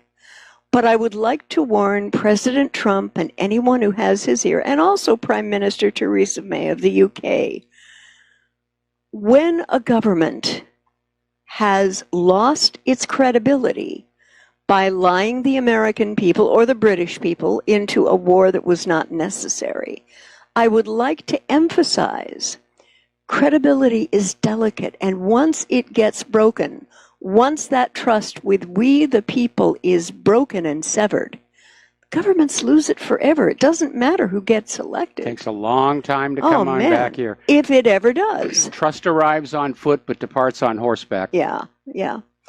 I know you spoke a little bit about this earlier, but I'd like to address it. Neocon specter of John Bolton looms over Trump White House. And I found something out with this article that I did not know about Mike Pompeo, who has been nominated as Secretary of State. He's a Christian dominionist. Oh, boy. Holy Hieronymus Bosch. Boy. Please, Lord. Oh, boy. The reason we're groaning, for those of you who don't understand. Sarah Palin. Well, Sarah Palin. The Christian dominionists actually believe it's their duty to bring about the end of the world so that the rapture can happen. Yep. Yeah. And which makes them very geopolitically dangerous from the ideology from which they come. It's not a Christianity that is of service and of love and of kindness to their fellow brother and sister human being. That's just the polar opposite. You know, I can picture somewhere down the road, a couple of years or so, Mike Pompeo is standing in the ashes of planet Earth, and he's up there saying, okay, God, you can come to Earth now. I killed everybody. It's okay. God, I did it. Come on. Anyway, we're going to take a moment to do a shout out to our on-air affiliates who are rejoining our network. And my whole assessment of this, if, and please heaven that it not happen, should it happen, this is going to be officially horrible for the United States and the world. It's going to be horrible for the world. Yeah. I mean, once this thing goes nuclear, everybody's just going to say, we can't take the chance of waiting. The U.S. government has gone crazy. They're making war on everybody. We're sure we're on that list somewhere. Let's just take whatever nukes we have and fling them. And there are probably a lot more nuclear weapons out there than are officially acknowledged, because remember, Israel was exposed for, first of all, developing clandestine nuclear weapons with the former government of South Africa. And when that government fell, paperwork surfaced showing that Israel tried to sell a nuclear weapon to South Africa, you know, under the table, black market. Yeah. Well, I'm sure that Israel had other customers other than the former government of South Africa. So there may be some nuclear weapons out there that we don't know about, and we don't know where they are or who's got them, and how the people who do have those weapons feel about the United States. Yeah, that could get very, very messy. There is supposed to be a vote next week to delay, to pass on the issue of whether the United States government and military has authority to be working with the Saudis in Yemen. Now, it's supposed to be. I'd like to do a little clarification there. Okay. I mean, obviously, the U.S. military works with other militaries. We certainly did that in World War II. Right. The debate here is over the war powers. Right. Right. Which are, according to the Constitution, vested with Congress. Yes. Now, the president has a limited authority to deploy the U.S. military for a limited amount of time, and then Congress has to basically approve or reject the continuation of the war. But we have had, ever since George Bush got that authorization for the use of military force from Congress, presidents since then have been using that as a carte blanche to simply start a war wherever they want. And with impunity. With impunity. Yeah. And by the way, Bush lied to get that authorization. He was talking about Iraq's weapons of mass destruction and Iraq's involvement in 9/11, and he knew he was lying when he said it. Fraud negates consent. Yeah. So legally, were this to go to the Supreme Court, I'm sure the Supreme Court would rule that the congressional authorization for the use of force is null and void, and hence every single war declared by a president since then is technically illegal. But Congress is trying to basically regain their constitutional authority to be in control of the war machine. Which I think is absolutely a good thing. I agree it's a good thing. But there may be some monkey wrenches in this, and there are some people in Congress who are trying to stall the vote, arguing that the issue is too divisive and that the matter needs to be kicked back to a committee for closer study.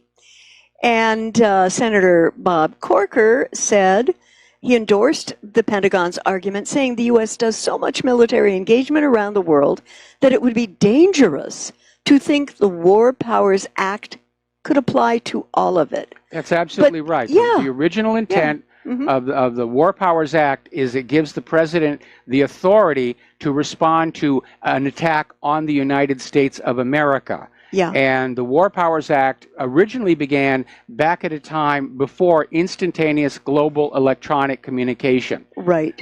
When it was expected it could take as much as a week for Congress to get together to debate the matter. And that was the original purpose. Well, today, everybody's on everybody else's speed dial.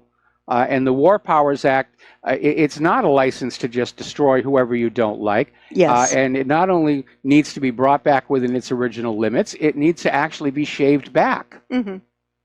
I agree. And but the reality of this situation is that the U.S. has armed, provided guidance, and mid-air refueling to the Saudi military. Well, there's also U.S. grounds on the boot in Yemen. That's come on out. Yeah. To me, there is absolutely nothing divisive about this. It is as real a statement of fact as are the other horrible facts about Yemen 3 years on with no resolution in sight.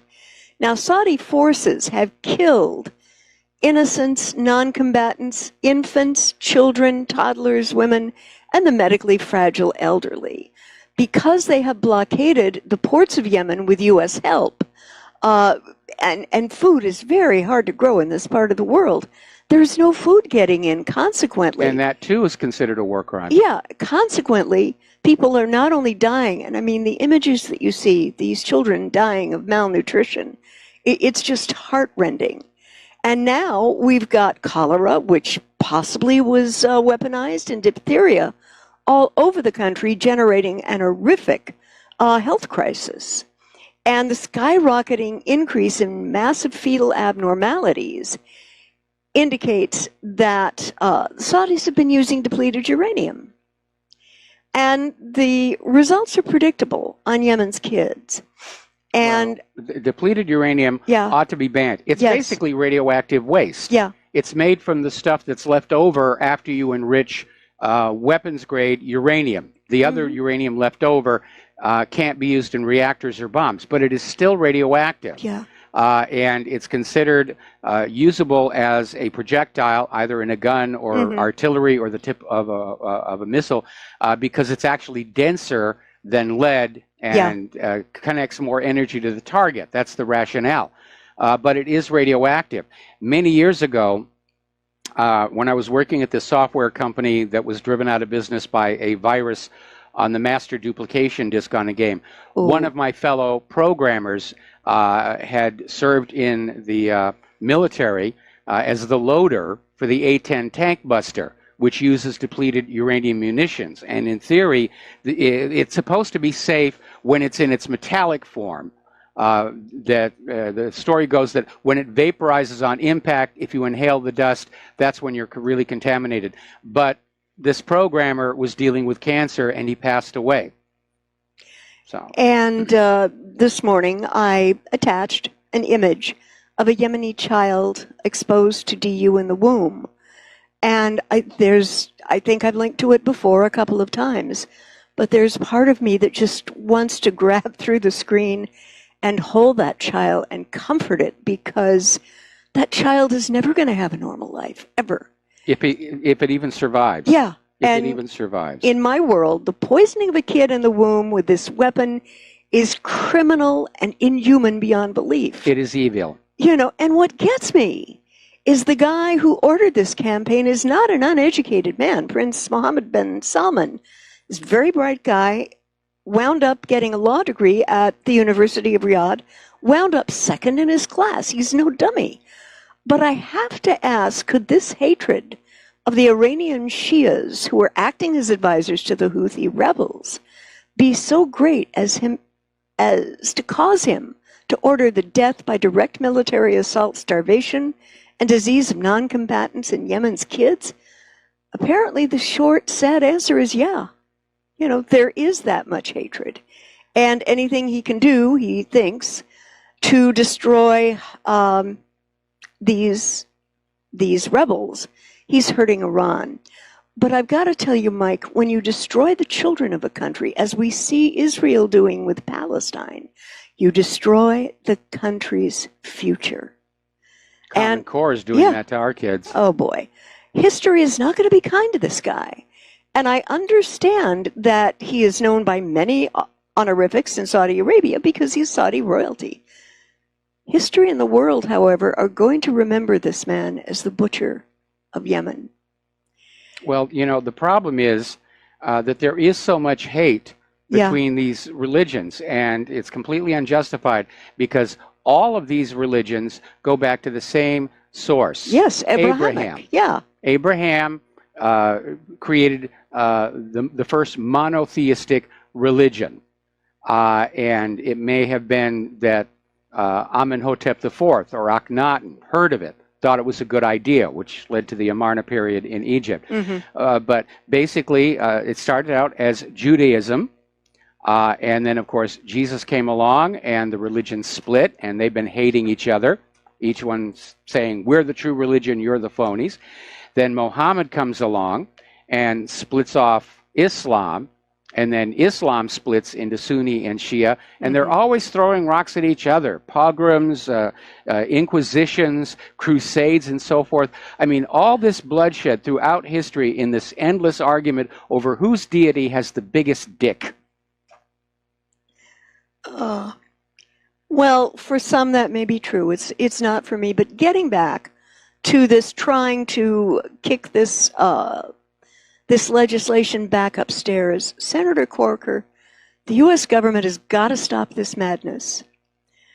Because, according to our Constitution, only Congress can declare war.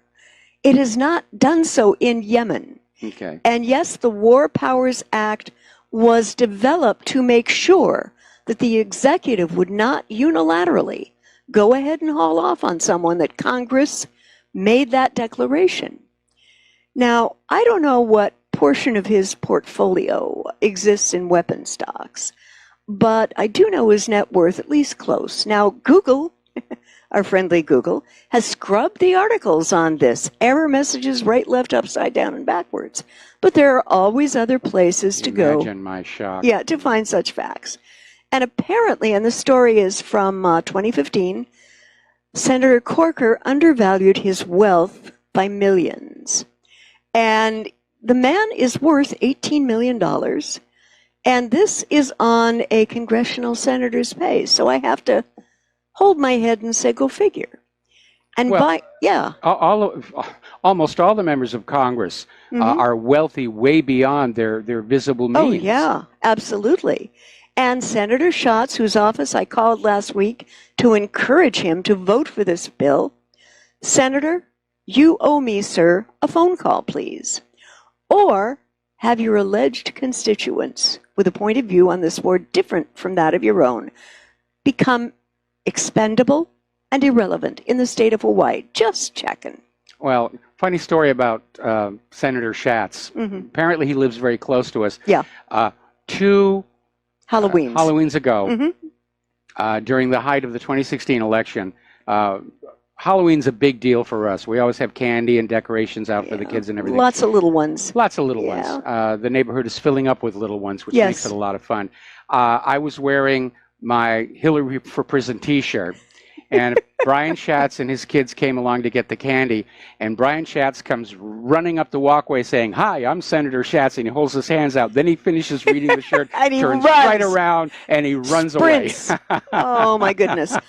But there is a little bit of light at the end of the tunnel with this whole thing in Yemen, and if it can move forward, hopefully it will. My fingers are crossed. Apparently, delegations from the Saudi government and the Houthi rebels have been talking for the last 2 months about developing a political settlement. Well, the Houthis have made it very, very clear they're a lot tougher to deal with than the Saudis expected. Yeah. And the Saudis want to turn their attention to Iran, so they have to start pulling back out of these places. And it's like I said earlier in the show, Saudi Arabia and the U.S., conscripted troops, mercenaries, they're just fighting for the paycheck, or they're just fighting because they're told to do it. The people who are actually in these countries, Yemen, Syria, they're fighting for their homes and loved ones. They're fighting for things they can see with their own eyes. They are far better motivated.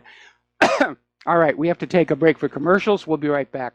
Aloha, America. Welcome back to the show here. And Claire, what is next on your list? Well, I noticed in antiwar.com this morning, again, a serious blog with a lot of good things to say. McMaster has made the observation that U.S. troops will stay in Syria until Syria is stabilized. Now, this is in spite of the fact that the U.S., Russians, and others have effectively liberated 100% of ISIS-held territory in Syria. National Security Advisor McMaster dismissed the idea that U.S. forces might withdraw from the country anytime soon. And of course, the idea that the U.S. was in Syria to get ISIS was one of the more recent lies. Yes. You know, before that, it was Assad was gassing his own people, and Assad is a terrible dancer, and, you know, Assad refused to share his cookies with us, and an endless series of lies. What they mean by stabilization is they still want Bashar al-Assad out and a U.S.-controlled puppet in. Absolutely. But Assad doesn't want to go along with that. Assad is demanding the U.S. leave. Russia's demanding the U.S. leave. The U.S. is talking about military strikes on the Syrian army because of what's going on up in Ghouta, and now Russia is saying that any attacks on Syria, the Russia will attack the U.S. military.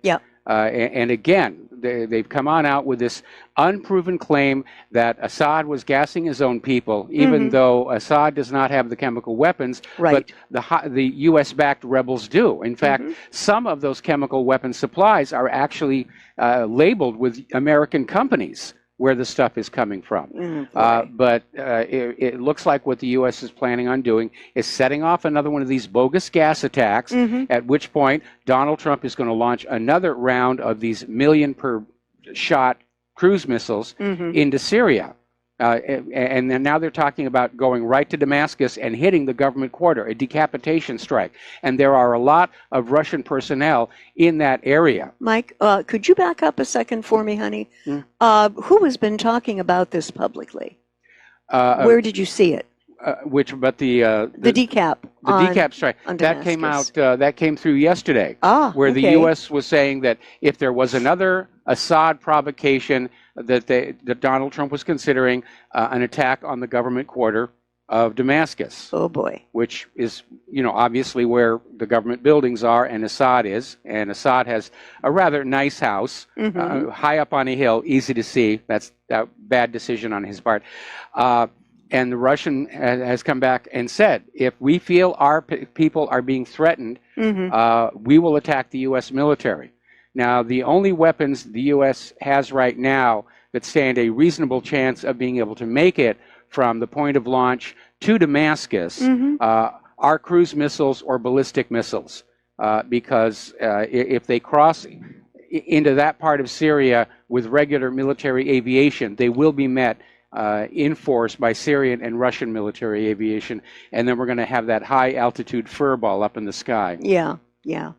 So the translation of McMasterese, if I understand you correctly, is that the U.S. is going to neutralize Syria, I love that word, before it tackles regime change in Tehran, even if that potentially means war with Russia.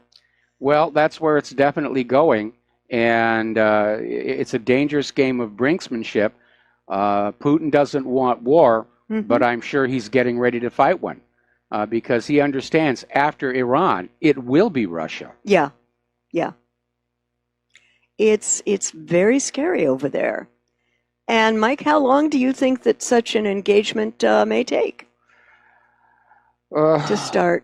If it's non-nuclear, you mean the Syria versus the Russian military? No, the Russian military versus the U.S. in Syria. It's hard to say because I imagine if Russia attacks the U.S. military in Syria, the U.S. will see that as an escalation, send in more forces. It could rapidly spin out of control. But everybody needs to remember something very important. The U.S. has no legal right to be in Syria. There's been no congressional declaration of war. There's no resolution from the United Nations Security Council. Syria doesn't want the Americans in there. Russia doesn't want the Americans in there. And, the U.S. is basically stomping around somebody else's home in muddy and blood-soaked boots. Yeah. This,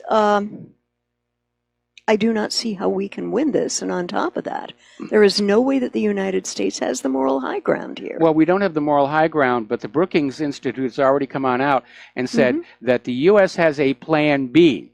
If they cannot, in fact, get Assad out, their plan is to basically carry out a scorched earth campaign and leave Syria in such ruins that Assad can be bypassed on the road to Tehran. Ouch. We're off on the road to Tehran. You got to be our age to appreciate that. Yeah, you do. You definitely do. There are some very striking images there were yesterday in Russia Today. And I encourage our listeners and readers to read the foreign press in English, even if you disagree with them. While we still can. Yeah, Okay, we got to take another break for commercials, and we will be right back. And aloha, America. Welcome back to our show. And I see you have the article up here about 12,500 civilians able to evacuate Ghouta, and it's great that they're able to get on out. Basically, one of the reasons the U.S. is trying to crank up an excuse to go back into Syria is they've lost. Yeah. The U.S.-backed rebels are surrendering their weapons. They're being allowed to leave under a Russian brokered deal. The U.S. doesn't really have a reason to be there. They're just staying because they don't want to admit they lost this one. They're staying in Afghanistan for the same exact reason. Right now, America's military is hooked on the myth of America's unbeatable military might. And because we've never lost a war. Well, we didn't exactly win Vietnam, and we didn't exactly win North Korea. No. But if the U.S. is forced out of Syria Mm-hmm. and Afghanistan, and now Iraq wants the U.S. to leave, it's going to be seen as a defeat. And the myth of U.S. military supremacy is going to take a serious dent. Oh, that's an interesting one. Yeah. Right at the end of his administration, President Obama's Department of Justice ordered 500,000 fugitives deleted from background check database. Now, is that the background check database they use to find out if somebody should be allowed to buy a gun or not? I do not know. I'm not sure if it's Okay. the same or not. But it ordered the removal of over 500,000 fugitives with outstanding arrest warrants from the National Instant Criminal Background Check System, NICS, in late 2016, according to testimony from acting FBI Director David Bodrich. And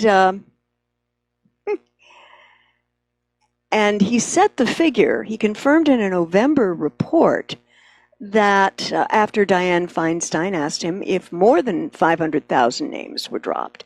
And what they did, the FBI purged the names from the legal database after its Justice Department, the Obama Justice Department, or as Mike and I like to say, Just Us Department, changed its legal interpretation from fugitive of justice to say it pertains only to wanted people who have crossed state lines.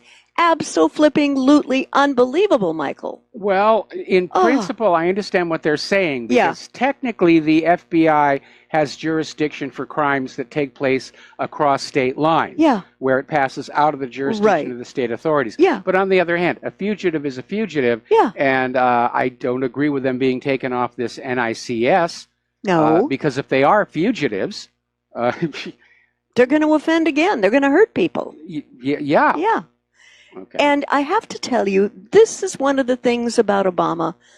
Beside his faux populism, oh, I'm one of you. No, he wasn't. He was moneyed, which used to drive me up the wall. The other thing I don't like about him is that he is sneakily, enormously punitive to people he doesn't like. And so how better do you welcome an incoming president, not your choice, he thought, than to make sure that 500,000 or more criminal fugitives were still on the streets and not getting arrested for their crimes. Must have made him feel good. Well, that sounds like a pretty real motive for him to have done that. You know, after all, he massively increased the number of extrajudicial drone assassinations. Say that 3 times fast. Oh, I can't. Committed by U.S. forces overseas, way beyond those of Bush. It must have given him a real sense of power over life and death itself. Even when the guy had to realize, because he is no intellectual slouch, that the drone assassinations were simply creating more radicalized individuals among the survivors, leading to nearly a perpetual state of war in the Middle East and Africa, as we are seeing right now. That may have actually been the goal. Yeah. To radicalize the Mideast to justify military interventions. Do you remember when Obama was joking about the drone strikes? He was talking about his daughters who were, coming of age and going to school, and he said, "I have a message to all you boys out there." Yeah, I remember. Predator drone. Yes. Yeah. Yeah. Everybody laughed. The president's being so funny again. Yeah. It's a joke that's told to people who dare not laugh many times, though, especially the people who got hurt. Yes. Putin has finally come up with a response about what he calls the UK's destructive, provocative stance in the Skripal case. And this is the first thing he's had to say publicly. And he said he was extremely concerned by the stance of the UK, and a detailed discussion of the current crisis in UK-Russia relationships was held. Putin met with his top officials from the Russian government, military, and security services, and made the comment, and on Thursday, Press Secretary Dmitry Peskov said extreme concern was expressed about the destructive and provocative stance taken by the British side. And it was his first public reaction. Well, he's holding his cards close to his chest. Yeah. I'm sorry, he's holding his chess pieces close to his chest. Yes, his Kevlar, which I hope he does. Theresa May is now expelling 23 diplomats, limiting ties, and freezing Russian state assets. Now, Mike, this doesn't seem to have been something Putin would have done. No, he doesn't have a reason. Yeah, and You know, why? I mean, Yeah, Skripal did what he did Yeah. many, many years ago. yeah, that's what I'm saying. And So, he had a lot of enemies, so you can't say it was Russia. Putin's got elections coming on up. He's Sunday. trying to normalize relations. yeah. He's getting ready for the World Cup to be held in Russia. Mhm. He's got no reason for doing this. Yeah. Who benefited from this? Obviously, the anti-Russia agenda. Mhm. And so he had nothing to gain. He had absolutely nothing to gain. But what we do have is a very embattled British Prime Minister hoping to deflect some very honest British rage and frustration about how she's handling the Brexit issue with the EU. And she thought maybe that blaming and shaming Russia for something it may not have done, just the ticket. And remember that old phrase of Rahm Emanuel, never let a good crisis go to waste? And we don't know enough about what really happened to lay the foundation for an evidence chain yet.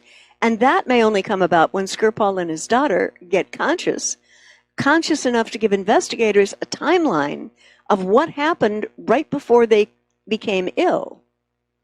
You know? And what the context is. Yeah. Now, of course, the good news is apparently Great Britain actually, has now declared this an attack by Russia using chemical weapons on British soil, and they actually went to NATO to invoke Article 5 of the NATO Charter. Mm-hmm. NATO came on back and said, no. Just for this one incident, We're not going there. Overreaction here. Yeah. And so now they're changing the story. We're back to Saddam and his nuclear weapons, with people like Nikki Haley saying that if we don't stop Russia now, Russia is going to use chemical weapons on New York City and cities around the world. Well, we've been down this path before. Yeah. You know, we have to make war on them first, or they're going to do horrible things. Again, why would Putin attack the United States of America? He's trying to avoid a war. And the U.S. has a policy. If they're attacked with chemical weapons, it's a weapon of mass destruction, they'll respond with weapons of mass destruction. That's the whole point of having a deterrent, is people aren't going to do that. Yep.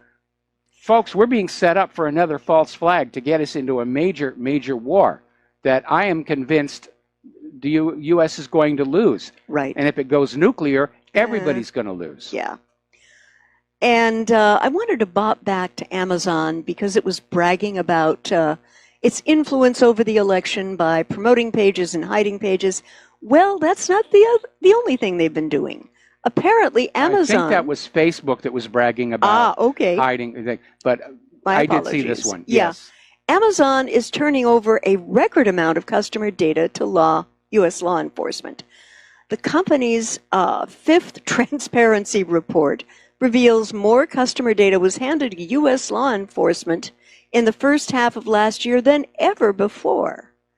And apparently it was quietly posted without a whole lot of conversation.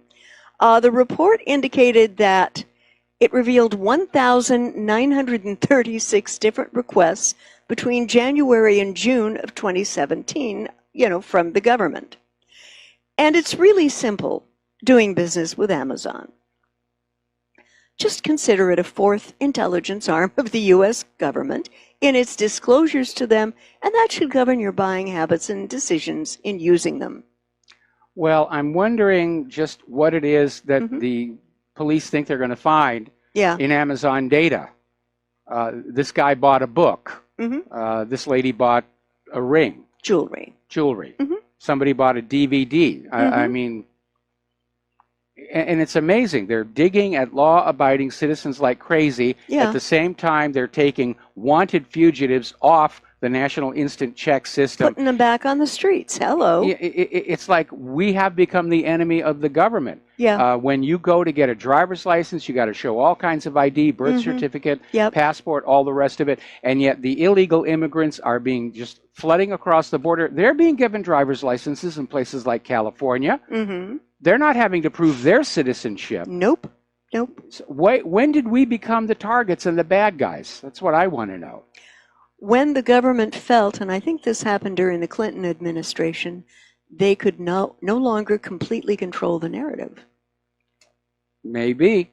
Remember? Maybe with all this talk Because- about getting rid of whiteness, maybe they do want to turn the United States into a third world country with a population of people who don't think, who do what they're told, who believe as they're told to believe. Yeah.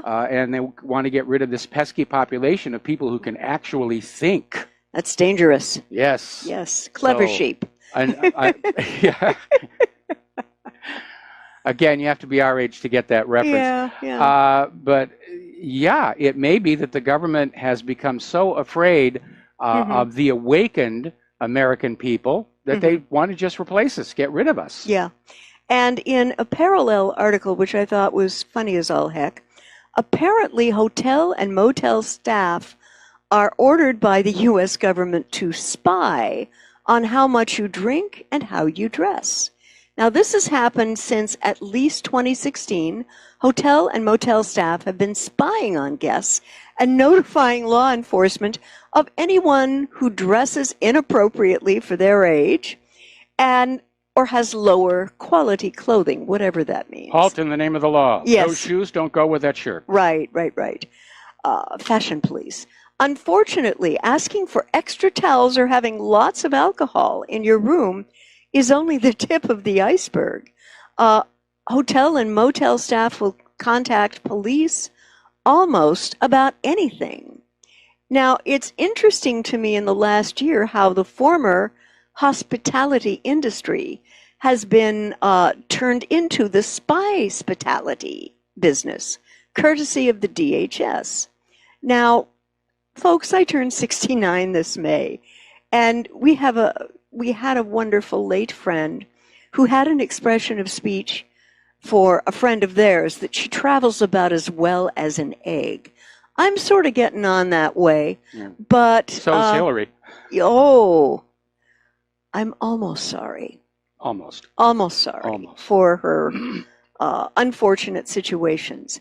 And at this point, I'm only going to stay with trusted family and friends with you. And all of this stuff, of course, is going to harm our tourism industry. Yeah. Because people who want their privacy, they're finding out now they're not going to get any privacy in a hotel. So, yeah, there's going to be more of this case of, we're going to stay with family and friends. Yeah. And stay away from the hotels. We value our privacy. We're not doing anything. We're just private people. Yeah. We have a pre-existing natural right to privacy that the government is supposed to recognize in that Fourth Amendment. Yeah.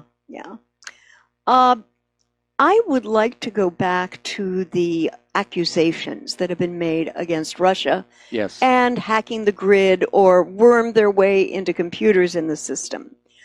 And I would like to politely suggest, Mike, that the Trump administration has jumped the proverbial shark. You can't prove it. And it's technically impossible. The computers that run critical systems like nuclear reactors are not connected to the general internet. But what's going on here is they're trying to find something that they can get traction with to get the American people to go along with an expanded global war.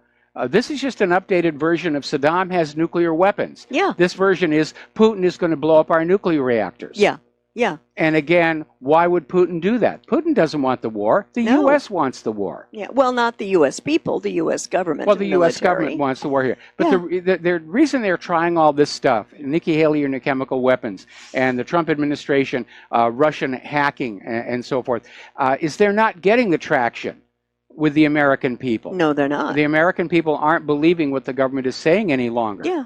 And again, we saw exactly the same thing happening in the Soviet Union just prior to its collapse.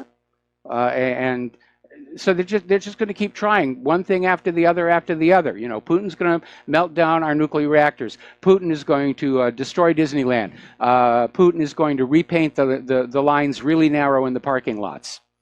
Yeah. Because his brother owns a body shop. Yeah. I mean, just anything they can think of. And what is astonishing to me, Mike, in all this is that the administration actually believed that the American people were going to buy into it, and we can't at this point. I don't think that they thought that. I think they're just looking for something that's going to work, and they're not finding it because we've been lied to. Yeah. So many times. Torpedoes in the Gulf of Tonkin, Yep. Spanish mine in Havana Harbor, Mhm. Lusitania not smuggling weapons to Great Britain, Right. Saddam's nukes, Assad's Mhm. gas, and Yep. on and on and Yeah. on and on.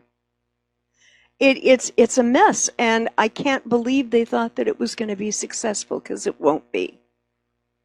You know, They may just say, to heck with the American people supporting us, we're going to fight this war entirely with nuclear missiles and robotic vehicles. And robotic vehicles don't read whatreallyhappened.com or listen to Republic Broadcasting. Right. Yeah, I am just feeling this crescendo of energy to support a war against Russia. Yes. Well, remember a couple of months ago they tried that with North Korea, doubling down on the propaganda? Yes. And the American people weren't buying, and by gosh, it looks like President Trump and Kim Jong-il will actually meet. Well, I think when Netanyahu met Trump, he basically said, put North Korea on the back burner. You can deal with them later. Your job is Iran. We got to take another break for commercials. We'll be right back. And aloha, America. Welcome back to our show. Last segment of our program today. A couple of things I want to share with you. First of all, I noticed Fox News is still pushing this Stormy Daniels issue. Now her lawyer is claiming she's being physically threatened to stay silent. And I decided to go on back and Google some images of her from her porn career, purely in the interest of researching the story. Of course. Scientific, always. Scientific, always. Frankly, I was not impressed. And I'm actually having a hard time thinking that Donald Trump would find her attractive, because I actually didn't. And so I don't know what's going on there. I think maybe this is a bid by Stormy Daniels to get some free public relations, maybe get a movie deal, but she's certainly being used by the Democrats as another attempt to get Donald Trump. Now that the whole Russia collusion thing has fallen apart, they're down in the gutter. They're scraping the bottom of the barrel, trying to find something they can go after him with. So we'll see what happens on that. Now, I want to close out the show today with some very, very sobering words. We are on the verge of a new world war that in all probability will go nuclear. This is not a movie. This is not a TV show. It's not science fiction. We're talking a very real possibility. We all hope that it can still be headed off, but it would be wise and prudent to evaluate your particular situation and make the appropriate plans. Now, you're all preppers to some degree or another. If you live in a hurricane area, you're prepared for that. If you live in tornado country, you're prepared for that. Earthquake country, you're prepared for that. This is just a little bit added on there. You need to look at where you live and basically look around for the first strike military targets, which are going to be military bases, especially all those missile silos that the U.S. has in the Midwest, some of which unfortunately are very close to our family. And if you're not near a first strike target, if you're out in the rural areas, then your preparations are very simple. Maybe get a radiation meter. Stock up on potassium iodate tablets, just in case, and the rest is what you already have. Storable water, storable food, portable power, and so forth. If you're living closer to a first strike target, then you need to be ready to basically pile all of your stuff into the car with your family when that first warning comes on in, like we went through a few weeks ago. In theory, there will be an advance warning. We don't know how long, but have a plan and be ready to go. And I know it's not pleasant to think about. And America is just not used to the idea of war taking place on our own soil since the Civil War. But it's a very real possibility. Hopefully we can head it off. But the time to start preparing for that worst case scenario absolutely is right now. And remember, prepping isn't just having a bunch of stuff in a closet. It is a lifestyle. Anyway, there's the music. Time for Claire and I to get on out of here and get something useful done with the rest of the day.